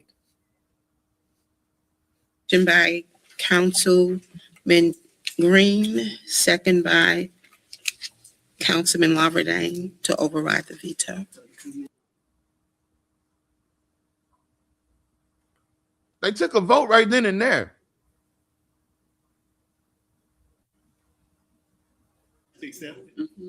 Well, you would not be able, you can't change the mayor's veto. The mayor has vetoed it. He vetoed it because we had 4. Correct. We don't know if we have 5. We don't know if we have 6. That was the purpose of my question. That would take another motion. It would take another motion, and the motion that it would take, sir, would be to have the ordinance placed on the agenda by unanimous consent. And that is absolutely false. That's wrong. What is sad here is that Donna Jones been in that job for over 30 years. Trey Gist been in that job for over 30 years. They know what the rules are. They executed the rules correctly 6 months prior on December 16th. And now they're throwing all these hurdles and obstacles and pitfalls in the way, in the path of the city council taking a vote to attempt to override the mayor's veto. Now, why the mayor has directed them to not allow a vote to take place? Because let's be real about this. The vote will fail. I'm thinking the only ones that would vote for it would be Jules Green, Malcolm Lauderdale. And so it'll fail.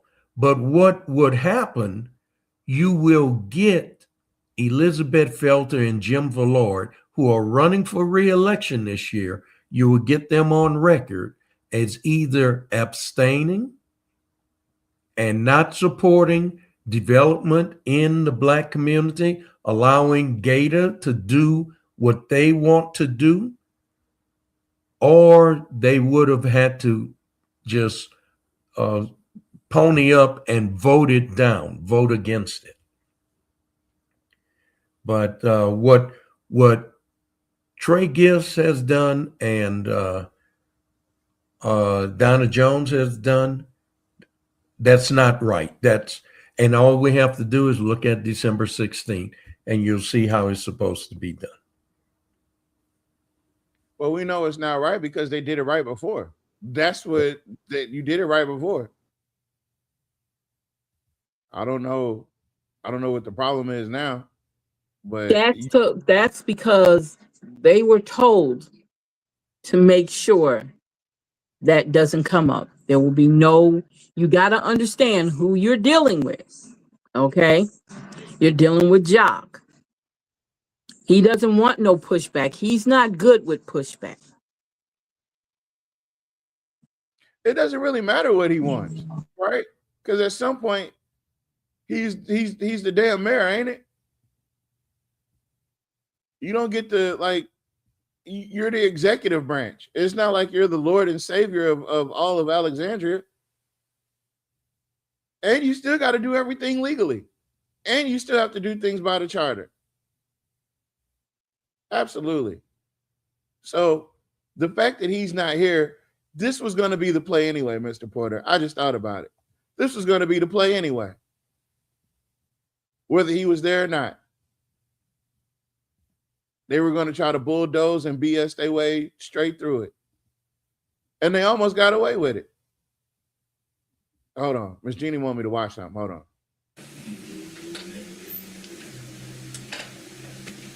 Mr. Porter, that was that awkward silence I was telling you about. You could have dropped the pen in there.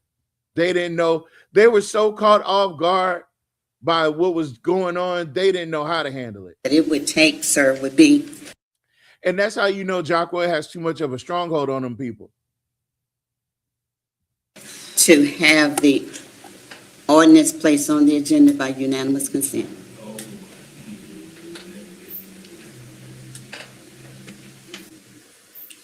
And the reason why is because it's not on the agenda.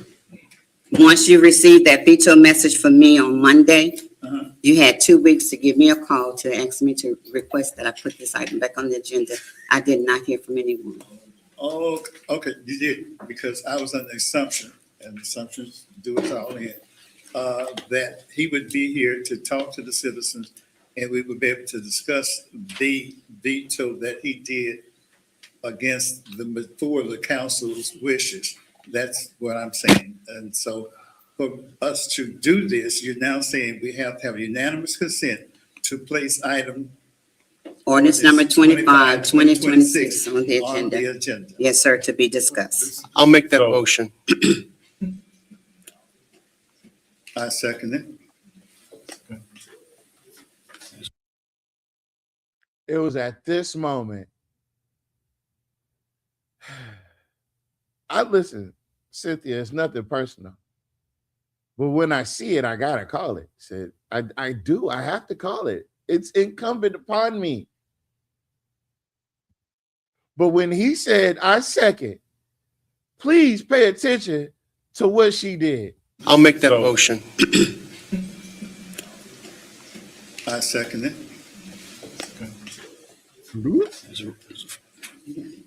Roll call vote, please. What are we gonna do now? And I could almost listen because I'm empathic, right? And maybe this is That's you waiting for it to buffer? Hell no. Maybe this is one of my problems, right? You know that cold, draining feeling that comes all over your body when the cop pull up behind you, or when you're just stuck in a situation where you just, oh God, I know I'm not in this situation. It's that cold, draining feeling through your whole body. I can only imagine. I believe that's what went through her body. I think that's what went through her body. Mr. Lorday? Yes. Ms. Perry? No. She said no. She said no. Okay. The motion failed. Consent calendar. Number 1, introduction of an ordinance authorizing the mayor to accept the low bid submitted for gas meters and Itron ERTs. Number 2, introduction of an ordinance authorizing the mayor to accept the low bid submitted. Damn, that's gotta hurt, bro. That's gotta hurt. That's like running face first into a brick wall. You know you're gonna get blended up for this. You know them black folks is gonna cook you for this. It's not even gonna be us this time. Well, what was on the agenda for the 16th? That was the redistricting. That was the redistricting. I could not believe she said no. Baby, listen, if you've been listening to this show, Mr. Lita been telling you, where'd she go? Mr. Lita been telling you, you gotta watch her. You still there? Oh, damn. Where did everybody? Oh, yeah, I had to come back out and come back in. I'm still here, but I had to switch over. My phone went dead. Me too. We just sitting back there waiting on him. Yeah, my phone went dead. Somebody said, damn, Cynthia. She said it was a hard no. It was a hard no. Not a hard no. Miss Jeannie Moran. The thing is, she knows she's gonna get cooked for this. It's not even gonna be us. It's not gonna be us. You know, Mr. Porter brought something up. The Gator situation was the death of Reddix. The Gator situation was the death of Lee Rubin. Gator is like the hockey puck that nobody wants to touch but the black folks. And I'm talking about we moving that son bitch all across that ice rink. But them people, they not ready to play. They don't know how to play fair with Gator. Well, you got to look at it. They think that the city council, the black city council members, are interfering with the partnership between Gator and the city of Alexandria. How so? That's the issue he has altogether. That's the problem he's having. He's talking directly to all of the black city councilmen who, minus Johnson and Cynthia, which is Malcolm and Green. So what he's doing is he's saying he's blaming them for interfering in his money. I'm just saying. Oh yeah, he calling them all kind of crooks and con men. Yeah. He talking about himself, but you know what, John? For you to be a pork-based bitch like that, man, you got to be out your mind. I asked about the 16th vote to see if it was on the agenda as opposed to not being on the agenda. Okay, so what happened is on the 16th, he vetoed the redistricting map, right? And that's where me and Mr. Porter started going down that rabbit hole, because I distinctly remember them handling vetoes completely different. I distinctly remember vetoes automatically triggering whether or not you wanted to override it. That was an automatic. If there was a veto, there was a vote to see if you wanted to override it.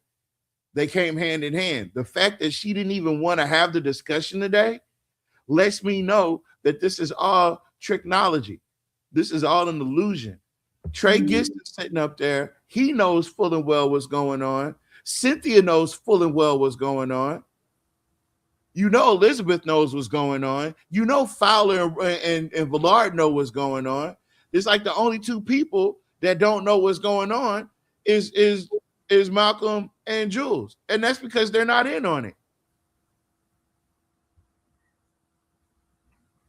And let me add to Ms. Colson's question.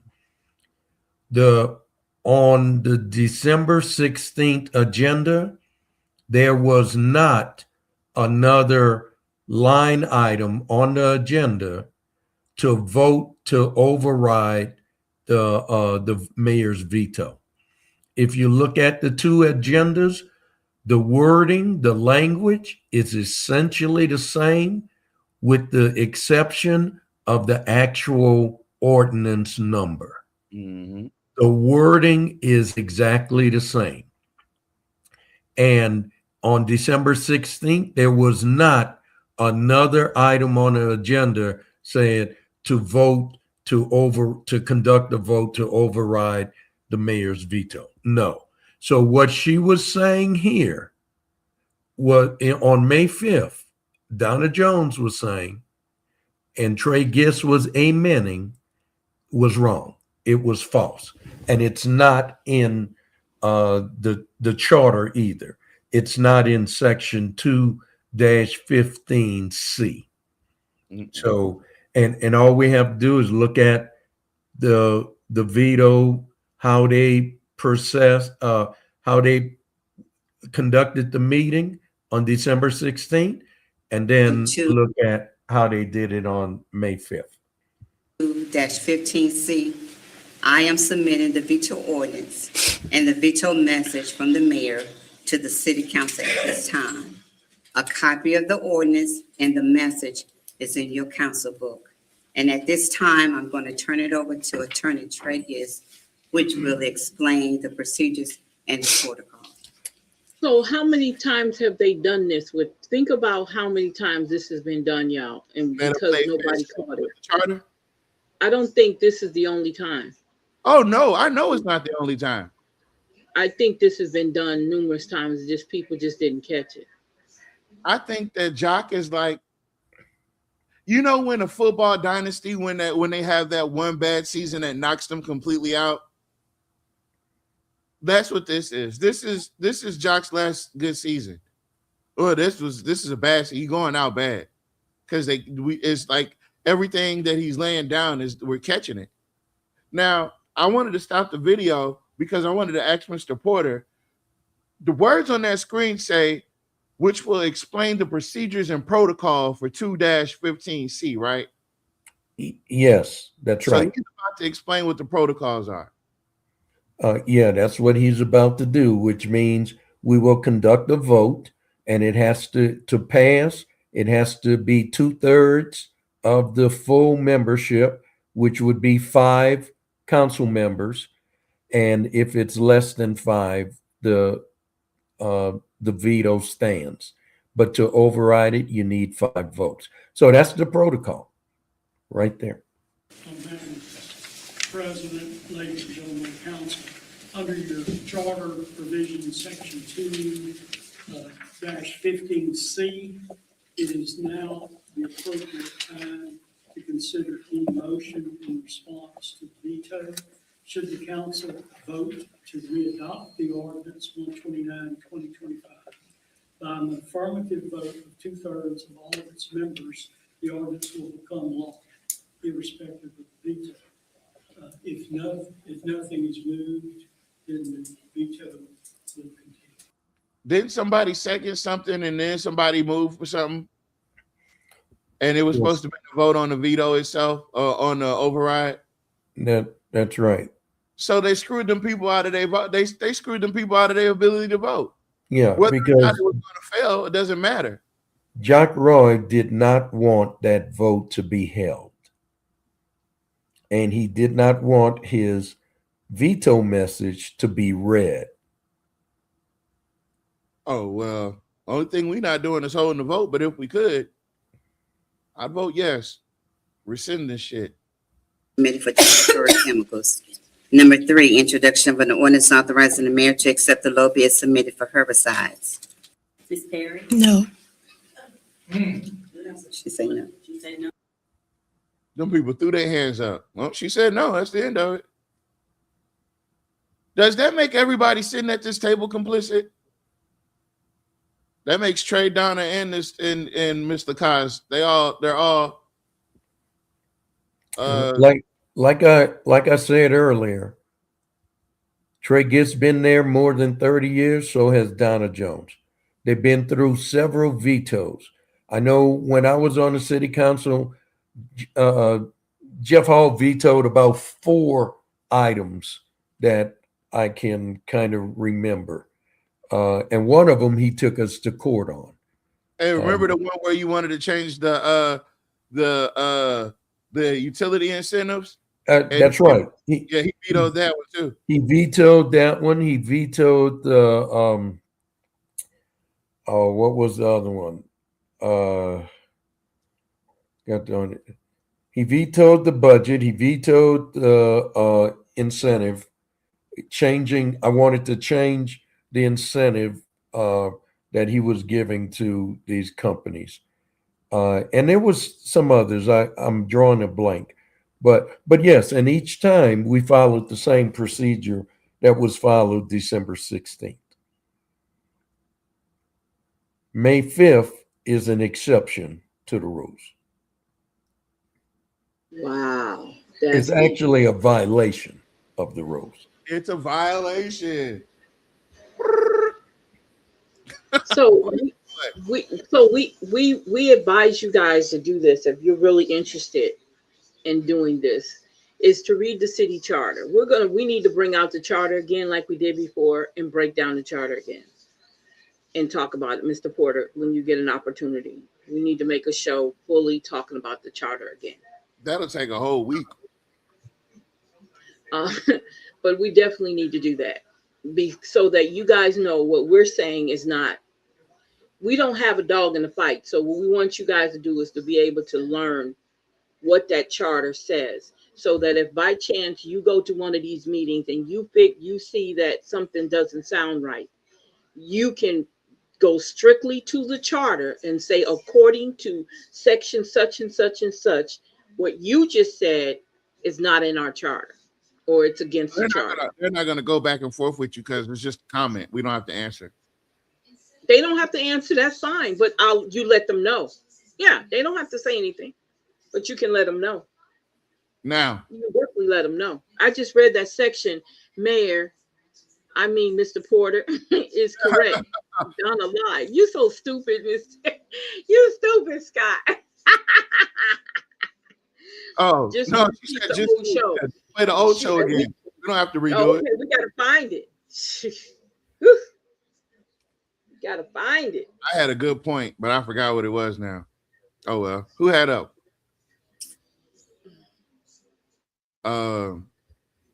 Shoot. It was something I wanted to say. Yeah, Jock wasn't here. Just imagine how this conversation would have went if Jock was there. It would have been spit all over the place. It would have been like 5 empty water bottles up there, a whole bunch of candy wrappers. He would have been upset. He wouldn't have been going through it.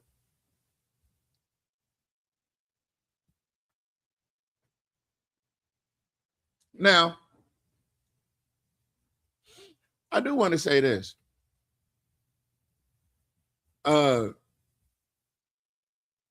Not only are there consequences to vote, to not voting, etc., there's also benefits to voting, because you guys elected Malcolm and Jules.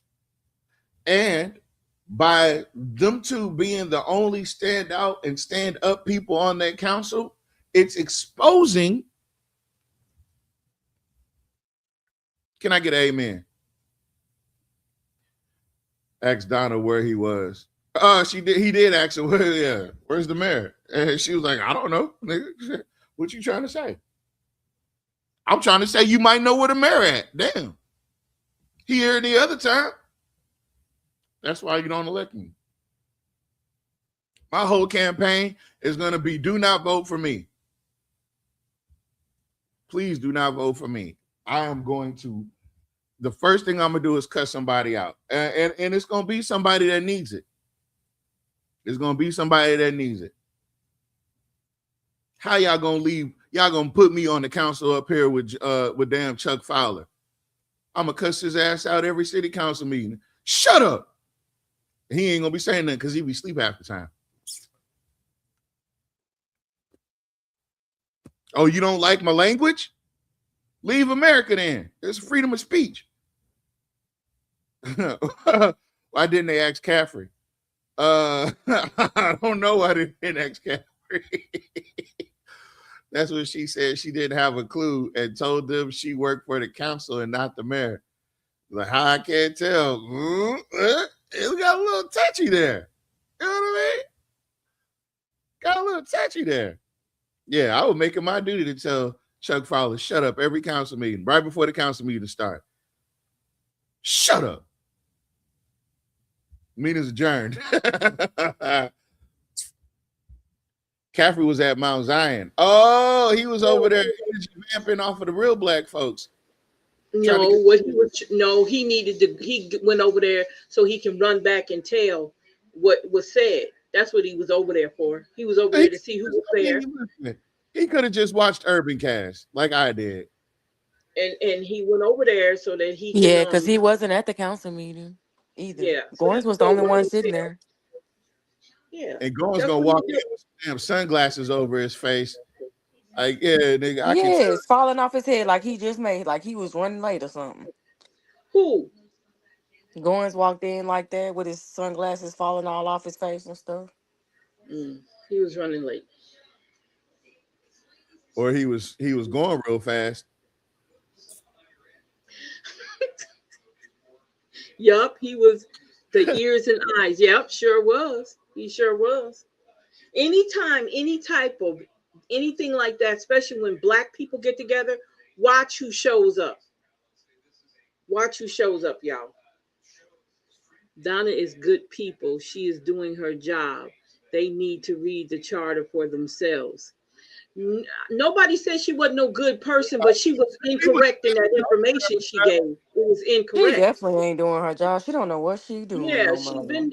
Yeah, you can't go one way for one meeting and say that you can say something different for say another something meeting. about the video, and then you can't say something this time. Nah, they in trouble. Been there too long. They in trouble. Her and Trey Gist didn't even say nothing either. They both wrong. He had a lot to say on the other one, but he sure didn't have nothing to say on this one because they were told not to say nothing. That's please. I believe it was told to do just what they did. Ladies and gentlemen of council, under your charter provision, section 2, I think she knew what to do this day. She knew what to do December 16th, 2025. She knew exactly what to do. They were following instructions. Listen, I'm with you on that. But you can't get mad. I don't have nothing against Donna at all. I'm just saying she was wrong. She was incorrect. You know, you over there playing spades, you reneging. I wouldn't be a good spades player if I didn't call you reneging, because you're gonna run wheels on me with a handful of spades. Talking about you only had 2 books. You over there sitting on 8 or 9. Reneged your ass off. I caught you. Now go ahead and give up them books. That's how it works. Yeah. And that's what it is. That's basically what it was, because she could have, she said it was in the charter. And she did not do the same thing she did on December 14th or 10th or whatever day that was. She didn't do the same thing. And that's the issue. You're doing it one way for one time, for one situation, which is the exact same thing. And then she turned around and pretend like, no, that's not what we're going to do. No. Yeah, that's not how it works. Hold on. We got Ralph Hennessy. You said Ralph Hennessy. Was that he's from the Earth Authority. Huh? Hardcore MAGA guy. What? He's a hardcore MAGA guy. Who Are you not reading? Did you guy who really pushed the Children and Family Detention Center coming out here, Ralph Hennessy. So he was at Mount Zion. Yep. I want to say something, but I'm not going to say it right now. I'll wait. I don't want to say it on here. It wasn't Zion Hill. There's a difference. It says Mount Zion, Tavares. I know. I'm saying it wasn't Zion Hill. There were deceitful instructions. There they were. Damn. Stop. I have it. Damn it. He turned around looking at me, being the person I am. I looked at him and said, "What?" And he turned his happy ass around. Wait.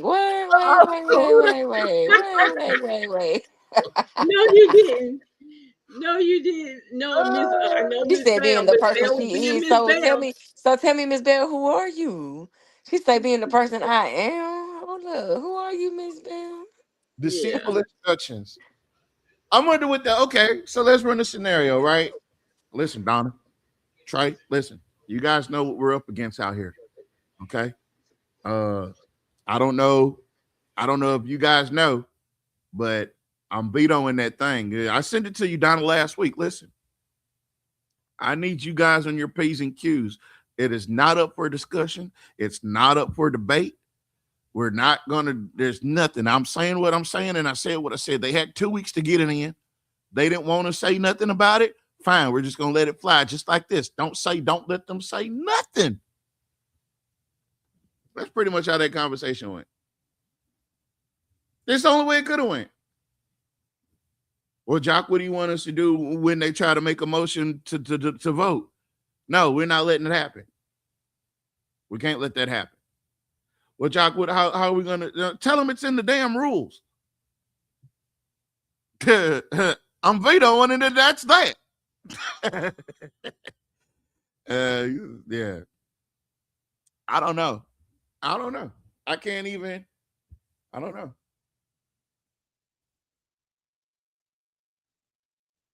I don't know, Babs. I don't know. I don't know what to tell you. Y'all beautiful people, listen. I got to go. We got to wrap this up. Miss Powell, you go through the list, Mom. I'm going to go ahead and get the show wrapped up. And we'll come back. Are we coming back tomorrow night or no? Because I need to know ahead of time.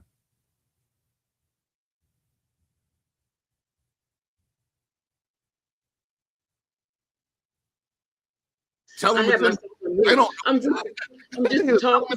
They don't know what the rules are. tell them it's 2:15. Just tell them 2:15. You looked it up already, Don. You already looked at it. Oh, wait, before I do that, hold on. Let me show y'all 2:15.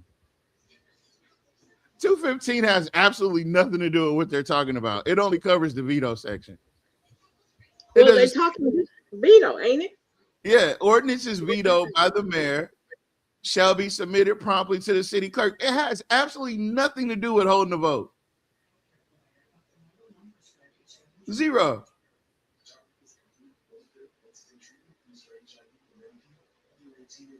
So it just sucks we had to go through all that to find it, but we found it. And so if what you guys does it say? if you got that deep into this, and I'm glad that there's so many people watching at this time of night. I really do appreciate y'all. I saw it had up to 21 for a second. I really do appreciate y'all. Having an interest in this is one thing, and it's such a niche subject, but to actually be involved and trying to make changes in it is something special. So I appreciate y'all. So when he vetoed, someone had to place it on the agenda. That's what they're saying. Yeah, and that's false. That's false. Because once look, if you read item C all the way completely. Read it, Tavares. Boop, boop, boop, boop. Okay. Ordinance vetoed by the mayor shall be submitted promptly to the city clerk, who in turn shall submit them to the city council at the next regular meeting, following receipt thereof.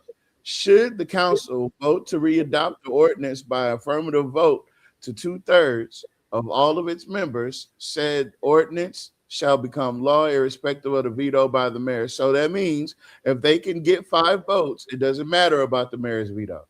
And That's that means the saying. vote is part of that. So when it's put on the agenda at the next council meeting, the Yep. vote is part of that. Yes, they are not separate. They're if a veto comes, then the vote to override it is right behind it. And it doesn't necessarily, because it's very hard to get a majority like that, not a 5-person majority over a veto, period. But that's our fault because we didn't vote the right people in. But either way it goes. And the key point here is that you do not require another item on the agenda to conduct the vote. It's all part of item C. Why didn't she let the unanimous consent motion forward? Listen, they're gonna have to replay this, right? Oh, that's what I wanted to tell you.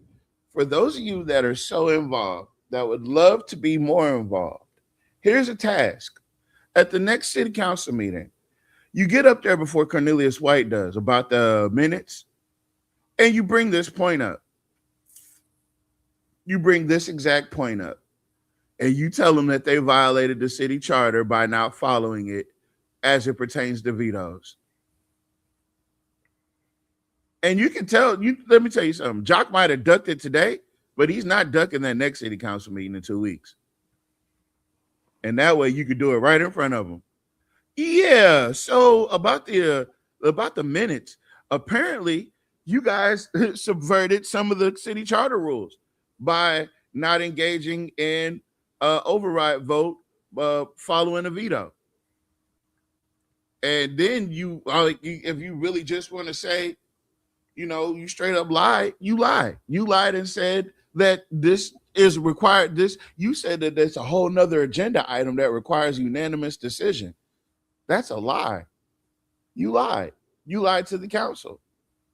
Trey, you lied to the council. So we literally letting people sit up there and have jobs and lie. I know if I had a job like that and I lied on the job, I'd be too afraid to lie on the job.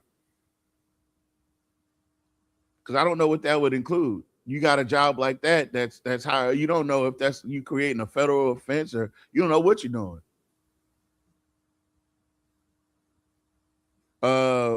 Ms. Bell said, go ahead. Go ahead. I'm sure right there, black and white, Mr. Porter. Yep. I definitely will. Greg Scott said he will. Ms. Bell said she will. Yeah, challenge the minutes. Challenge the minutes. And I'm talking about you flipped the whole damn table upside down. Now I have a question. Did you finish the rest of the city council meeting? What was the rest of it about? No, the rest of the city council meeting is non-consequential. Well, after that, I started seeing people when they got to the housing part. I started seeing people get up and leave. When I seen Shamir leave, and I seen Ms. Bell leave, and I saw Boo leave. Yes, that's right. I saw y'all. I saw y'all with my own 2 eyes. And y'all don't know y'all bring so much joy and happiness. But once I saw y'all leave, I was like, okay, that's cool. I'm out. Me and Mr. Porter went back to talking.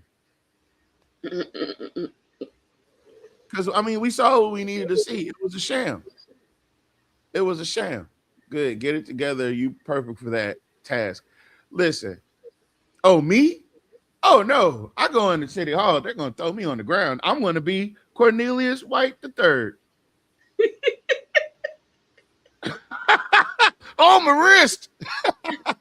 I got bad knees. Oh, my knees. You are so wrong. That's wrong. Oh, my hip.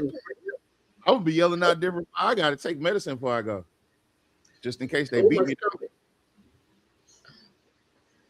I got a bad stomach. I would like for you to stop saying that you were beat down. Well, that's what happened. They threw me on the ground.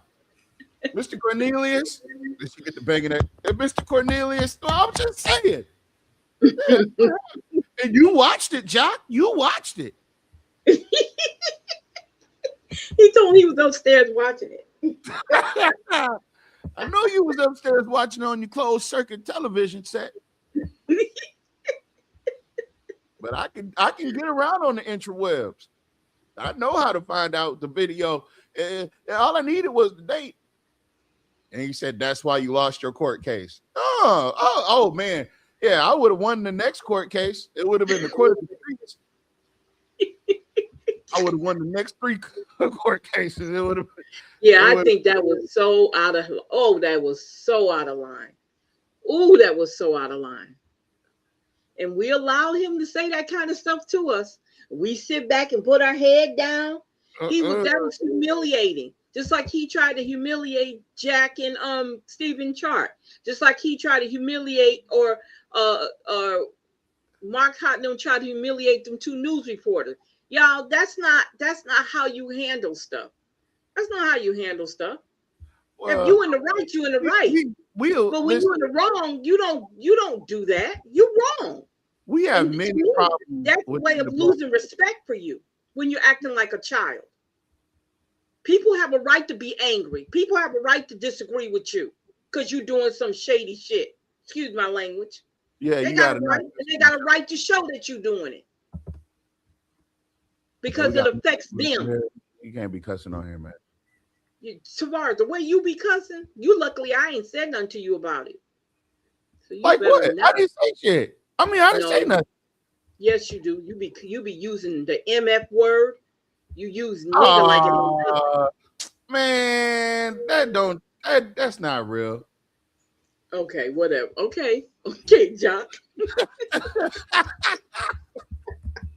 That's not even a real person. That's not real, huh? I don't know. You better come with facts. I better come with facts, huh? Yeah, you gotta show me the timestamp. But yeah, the rest of that be pretty boring. The fact, it was AI, Miss Jeannie Moore. That's AI. That's not me. The fact that I feel like she was frozen, and she really, really, honestly, I felt for her in that little fleeting moment of sympathy. And y'all know I don't like Cynthia, but I did. I felt a little bit of sympathy because she knew she was gonna catch hell for this. She knew it. And Miss Jeannie Moran say, hold on. Let me scroll up. She said that she pulled Jules and Malcolm to the side. Oh, they said I needed to watch the whole thing. Okay. Yeah, you're gonna have to go back and watch the whole thing. It's only 10:53. You can go back. Get a couple of more minutes in. Hell no, I'm not going back. Then we'll have to bring it back up tomorrow. We done broke down what we need to do because all the rest of the stuff is about houses and Urtron Urts. But she said you need to watch the whole thing. She didn't say that for nothing. But I also discussed my concerns with those big ATV things the police were getting. Oh, that's right. They can watch. No, but the rest of it was boring. My bad. The rest of it was boring, though. Remember? You heard what he said. Little sis, you heard what he said about this shit. Hold on, let me. You heard what he said. I want to catch this part.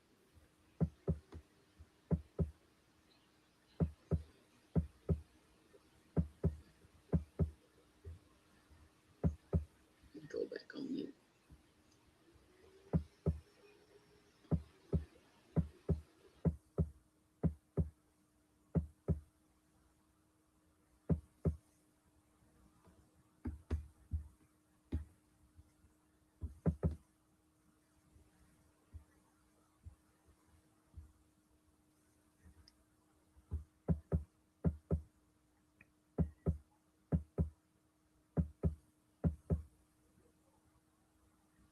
I mean, holler at you, Malcolm and Jules. That's not even a hot mic. She literally said that into the mic. I don't know what to make of that, folks. Listen, you voted how you voted, baby. There's no explaining it. If you really wanted to explain it, you could have explained it in your vote. You could have said yes. We could have got past the second person in line, and we could have made it to one of the white people that we knew was going to say no, but it had to be you. I'm looking on the city charter. Where did you find 2 the section you're on 2.11 at. Because it's hidden, you say. So where do I find it? So you go to section 2. Oh, yeah. Don't tell me I sat up there and watched that whole last part and nobody seen it but me. What you talking about? Oh, no, because you still on the wrong screen, a different screen. Oh, man. Hold on. I'm sitting there trying to do. Hold on. Here you go. Yeah. Close. 25. Meeting adjourned. Just make sure. Let me holler at you, Malcolm and Jules.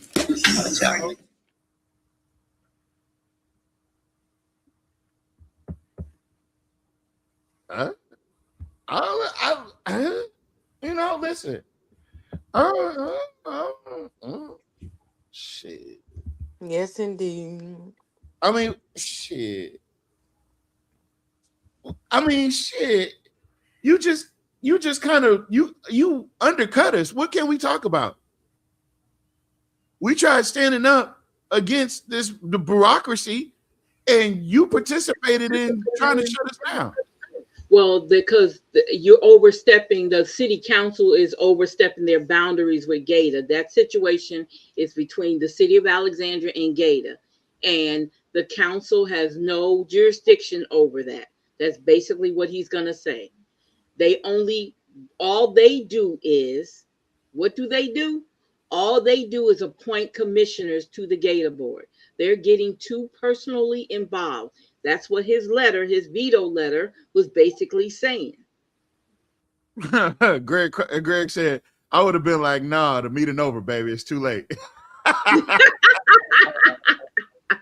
Look, Jeannie Morris, and I would have been like, holler at me for what, babe? Just as nice as you want to be. Well, holler at me for what? What the fuck? Oh, okay. Shit. That's why I shouldn't be on the council. Because I will say some shit like that in public. Fuck you mean, you know. Johnny Downs didn't say, see, I'd be all off topic. I would have to change my name to Jermaine. Because they would be like, he's not Jermaine. I'd be like, yes, I am. So this isn't okay. So the way Mr. Porter described it to me. So you start up at 2. Just at Article 2. Right?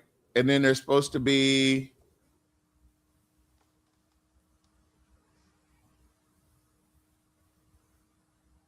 I'm already inside of it. Exactly. But you scroll all the way to the bottom and you look for like 2.12. If you find on the regular one, if you find 2.12, click on it and it's going to bring you to this. You got it, didn't you? Got it. Yeah. Well, thank you, Mr. Porter. Shout out, Mr. Porter. He beat you to the punch, so you're too slow for me. Well, everybody else uses AI. I got Mr. Porter. Oh, please. My technological advances is probably a little bit more advanced than yours. You've been using AI this whole show. I have not. This all stuff Mr. Porter gave me. Now what? You gonna use it today? You been using it? Oh no, I'm gonna use it later though. I ain't gonna lie. All right. And not holler, geez. How about let me speak to you? She did say I gotta holler at y'all. Damn, she pulled out that guilt ate her up. She was in that seat. Hey, she was that's what they mean by the hot seat, y'all. That's what they mean by the hot seat. She was burnt. Y'all ever know when y'all gotta go to the principal office or you didn't got in trouble, they didn't call your mama and you gotta get home and get on the bus and your seat just as warm as ever because you scared to death, sweating, bullets in there because you finna get your butt towed up when you get home, right? And listen, it's not even gonna be me, Cynthia. It's not gonna be none of us. The people felt a certain type of way. You know how you people be wishy-washy? Because 2 weeks ago, you was all for this shit. And when it was time to really stand on business, you folded. And It is what it is. You got more than 18 months left in your office. I know that. And when you got more than 18 months left in office, you could get recalled. It could happen. It's happening to Landry right now. If y'all don't know, Jeff Landry's being recalled. It can happen, Cynthia. I'm trying to spare you the hurt feelings. But I mean, some people just addicted to pain. I don't know. Couldn't be me. Couldn't be me. Holler at me for what?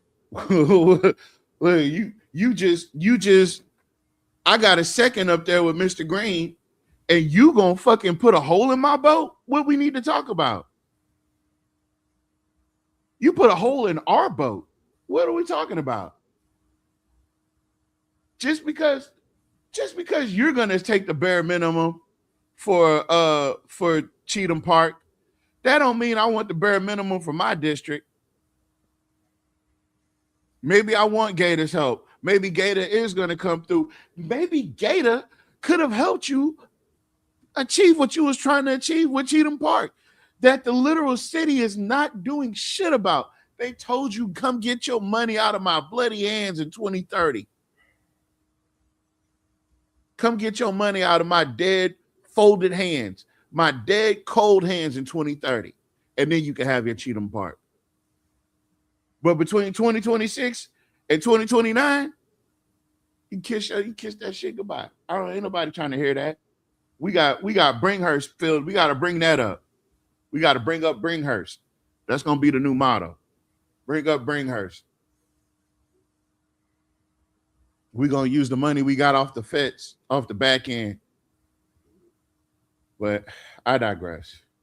Yeah, do y'all think she was protecting? Wait. Do y'all think she was protecting something or maybe someone's job? Yes. According to Mr. Porter's assessment, the only two people that would have had to vote no in the open would have been Lizzie Felter and Jim Villard. They're both up for re-election. And again, that damn Gator is what cost Lee Rubin his re-election. That damn Gator is what cost Reddick's his re-election. So Gator is a blitz that you do not just want to go punching on. Because it's the only thing that we got to hold on to that's black, y'all, to be honest with you, if you want to be really honest, it's the only thing that represents us, because your city don't. Cleta doesn't represent you. The goddamn Chamber of Commerce definitely don't represent you. And Chamber of Commerce sure don't represent you. And you got to remember, we don't appoint people to Cleta. We appoint people to the Gator Board. Everybody on Cleta is appointments from the mayor. Yeah. From what I think I remember correctly. And it's not even Cleta, it's Central Louisiana, whatever the fuck. Excuse my language. Yeah, whatever you want to call it. But anyway, like I was saying, it's like Gator is the only thing that represents us. And the only thing that we can, I guess, really fight for that represents who we are. And they don't want that. That's the whole point. They do not want that. That's why he went and got Greg Upton. He got that's why Lizzie went and got, y'all got to remember what Lizzie Felter did. Lizzie Felter wrote a scathing letter toward Angie Bernardo, telling her that she don't deserve that position. Do y'all remember that? See, y'all quit with this doggone amnesia. They went after Angie Bernardo from the get-go. This whole thing was orchestrated, and Lizzie Felter sit there and did that. She better be glad I'm not in her district. She better be so glad. Oh, Lord, she better be glad I'm not in her district, because she would not be in that seat again next year. I promise you, she wouldn't be. I would make sure she wouldn't be in that seat. The black chamber, they're small, but they're growing. Listen, support black businesses. That's it. That's all. Point blank, period. Support these black businesses. They're going to grow. You know why? Because black folks, we always manage to have our own infrastructure. No matter what's going on around us, we always have our own bartering system. We always got our own language, our own lingo. We got everything on our own. And let's keep it like that. But what's ours, in my mind, Jock owes y'all. Jock owes y'all. He does. Jock really truly is indebted to the black community, and y'all need to start acting like him. When he came up with the restore plan, he came up with that plan a year out. He knew how he was going to abuse y'all when he got back in good. He had it all mapped out. And he did. He sure did. Out y'all noses. Yep, he sure did. He knew just what he was going to do because he admitted that he planned it. Look at if Jock ain't really, if he ain't trying to pay what he owe, then the conversation's over with. Conversation's over with. You don't have to worry about my vote. You don't have to worry about coming to my community.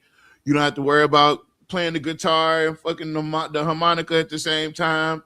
You don't have to worry about the barbershop quartet.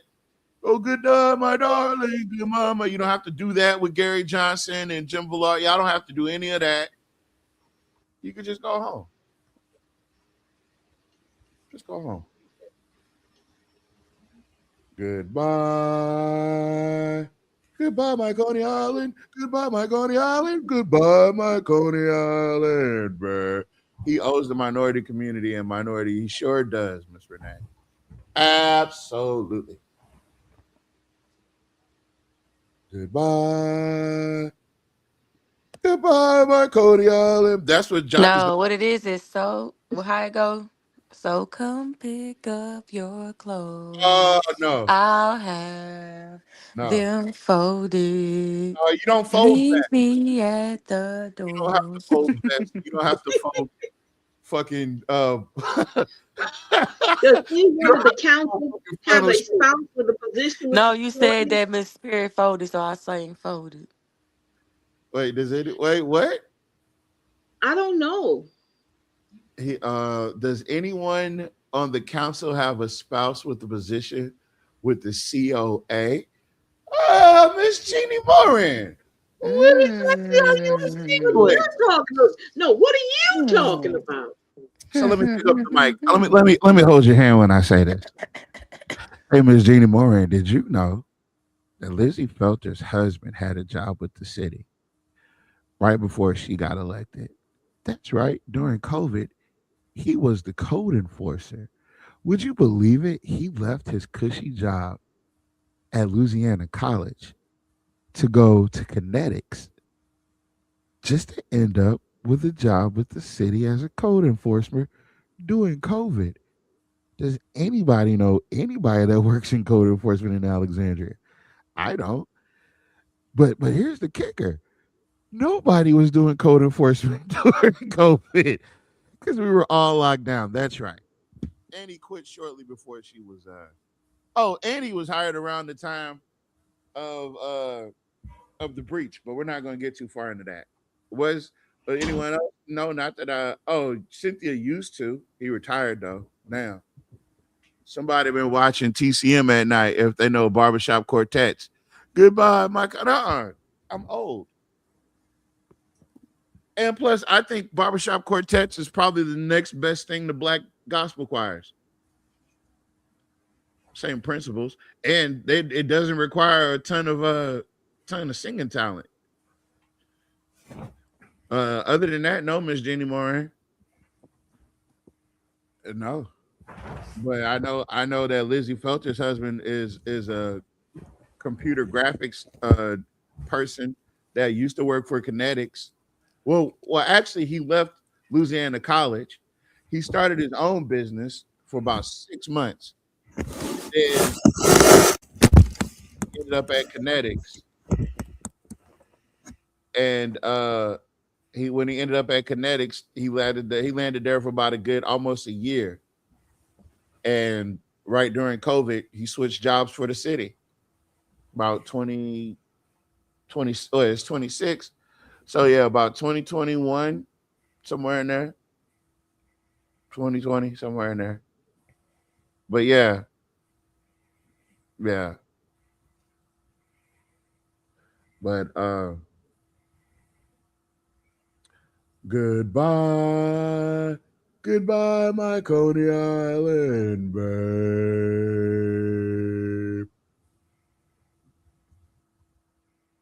All right. Go down your list, Miss Alita. You done with your quartet? Oh yeah, hold on. Goodbye, my Coney Island, baby. Farewell, my home sweet. Farewell, my home sweet. Yeah, that's the only parts that I know. Goodbye. That nigga was hitting that bass in the back. Goodbye. Goodbye, my Coney Island. Goodbye, my Coney Island. Goodbye, my Coney Island, bro. Yeah, y'all don't know nothing about that. That's about what with gospel. That's stupid. You stupid boy. Okay, so how do you say at Nins? I don't know. How I do know you who say that that? is. They just say our YouTube viewer. She knows who he is. Okay, great. Thank you, Miss Powell. Thank you, Miss Battles. Thank you, Mr. Scott. Thank you, Miss Wade. Thank you, Miss Bell. Thank you, Mr. Turner. Thank you. I seen Miss Goldsby. Thank you, Mr. McGee. Thank you, Miss Hall. Yeah, shout out Um, Mr. McGee for coming up. yes. Thank you, Mr. McGee, for coming up. Mr. Washington, thank you. Miss Washington, I'm sorry, I said Mr. I meant to say Miss Washington. Miss Colson, thank you. Who else? Am I missing? I said Miss Scott. Oh, Miss Goldsby, thank you. Okay, let me see, who else did I miss? Mr. Porter, thank you so much. Um, Miss Shamir, thank you so much. Miss Finley, thank you. Let me make sure I have everybody. Yeah. Yes, the usual suspects. Let's see. Yes, that's everybody. Thank you, guys. So we should be back Friday. If we don't do a show tomorrow, unless something happens, we'll pop up. If nothing happens, we won't be here tomorrow, but we'll be back Friday. That's Free Speech Friday. And I want to get into some historical stuff for Free Speech. I can't even talk. Free Speech Friday. Thank you guys so much.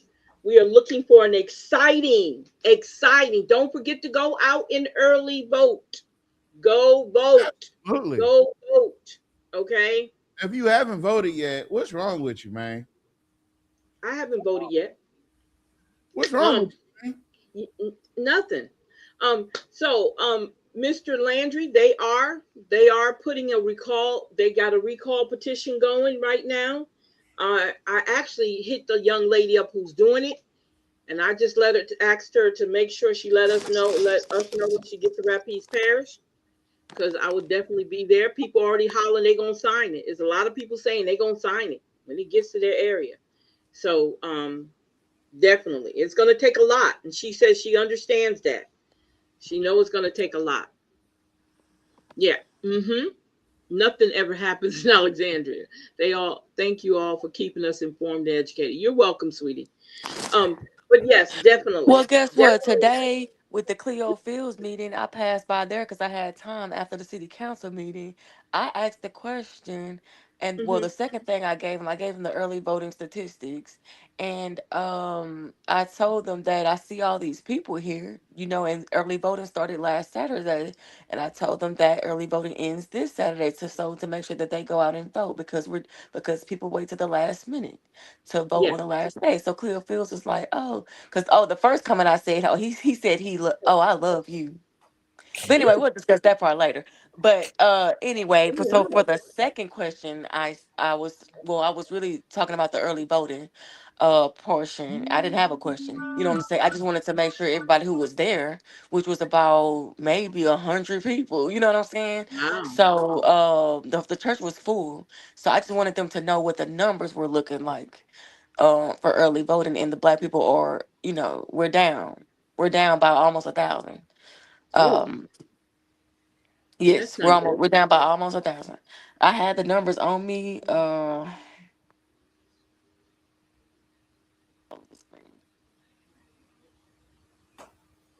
don't have to pull it up. I don't have it right now. But yes, when I asked him that, he said, "Oh well, you know, pretty much he said as long as people go out and vote, it's okay to wait until the last day." He said because his mom used to do that. But he didn't disagree with me, but he also gave his example of, it's okay for people to It's a thin wait line as he long had as to they tread. go. He had to tread that really thin line at that thing because certain shit he couldn't say because he is Oh, I know it's a lot still of things. elected. I understand it's a Yeah, lot of there's things he certain couldn't things. say. Yeah, he wasn't allowed People to were asking say. him about the recall of Jeff Landry, so he said I got a trans. You know, he said I can't comment on it. He kept it real. He said he could not comment on everything. You know, on everything. We know you couldn't, but he know he for it because people were asking where the petition was, how we could get it. Mm-hmm. Yeah. And see, in order for that type of statewide organized thing, they'd have to have a Central Louisiana. I hope they thought that all the way through, because She recalls did. aren't easy. Matter of fact, she did it before. She did it before. So the young lady who's doing it, she actually did a video, and she's already been on news stations already. So she's done one before.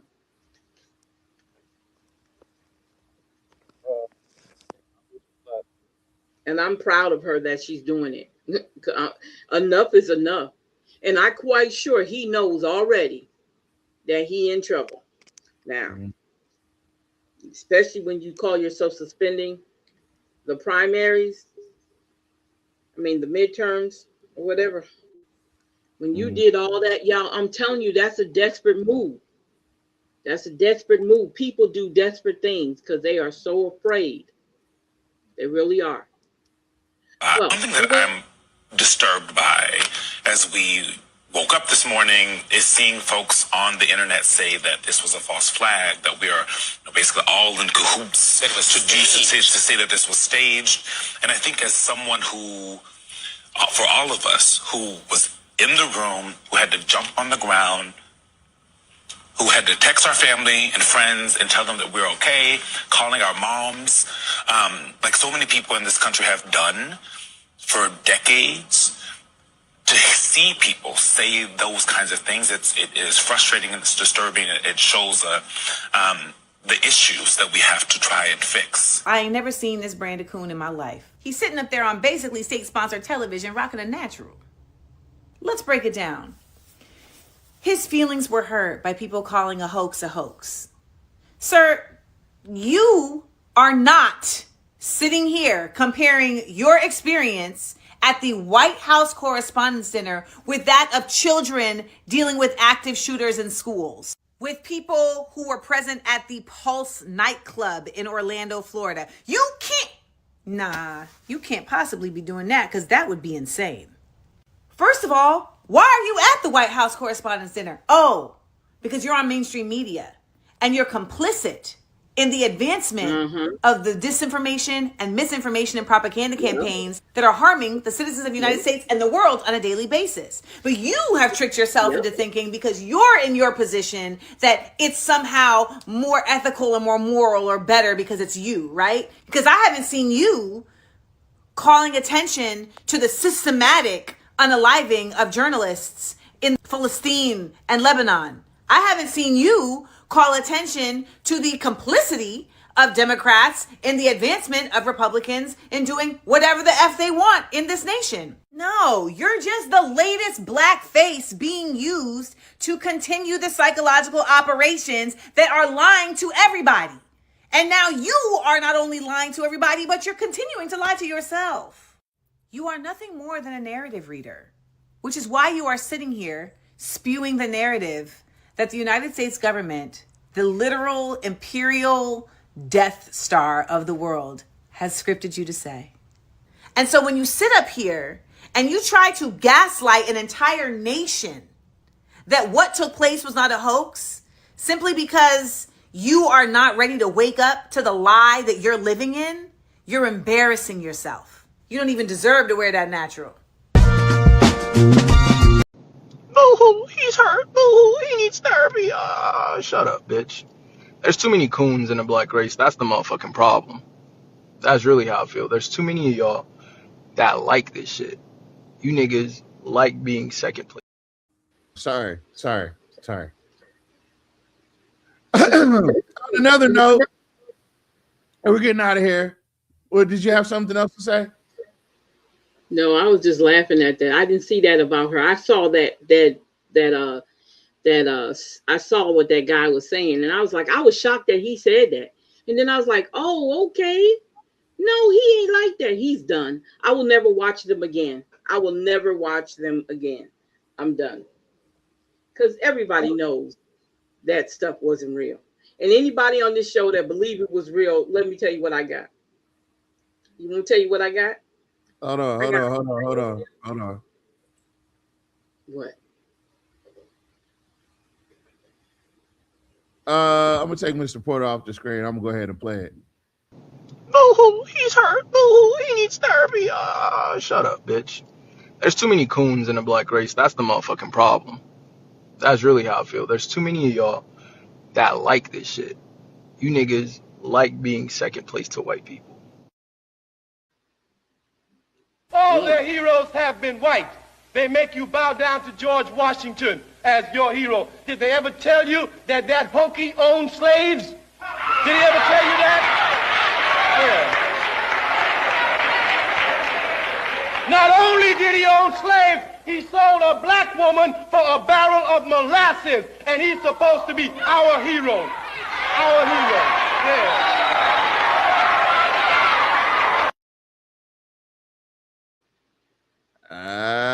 Champ.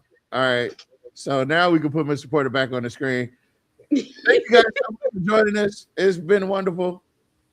Goodbye. Goodbye, my Coney Island, man. Good night. Goodbye. Goodbye. Goodbye, my Coney Island. Tomorrow.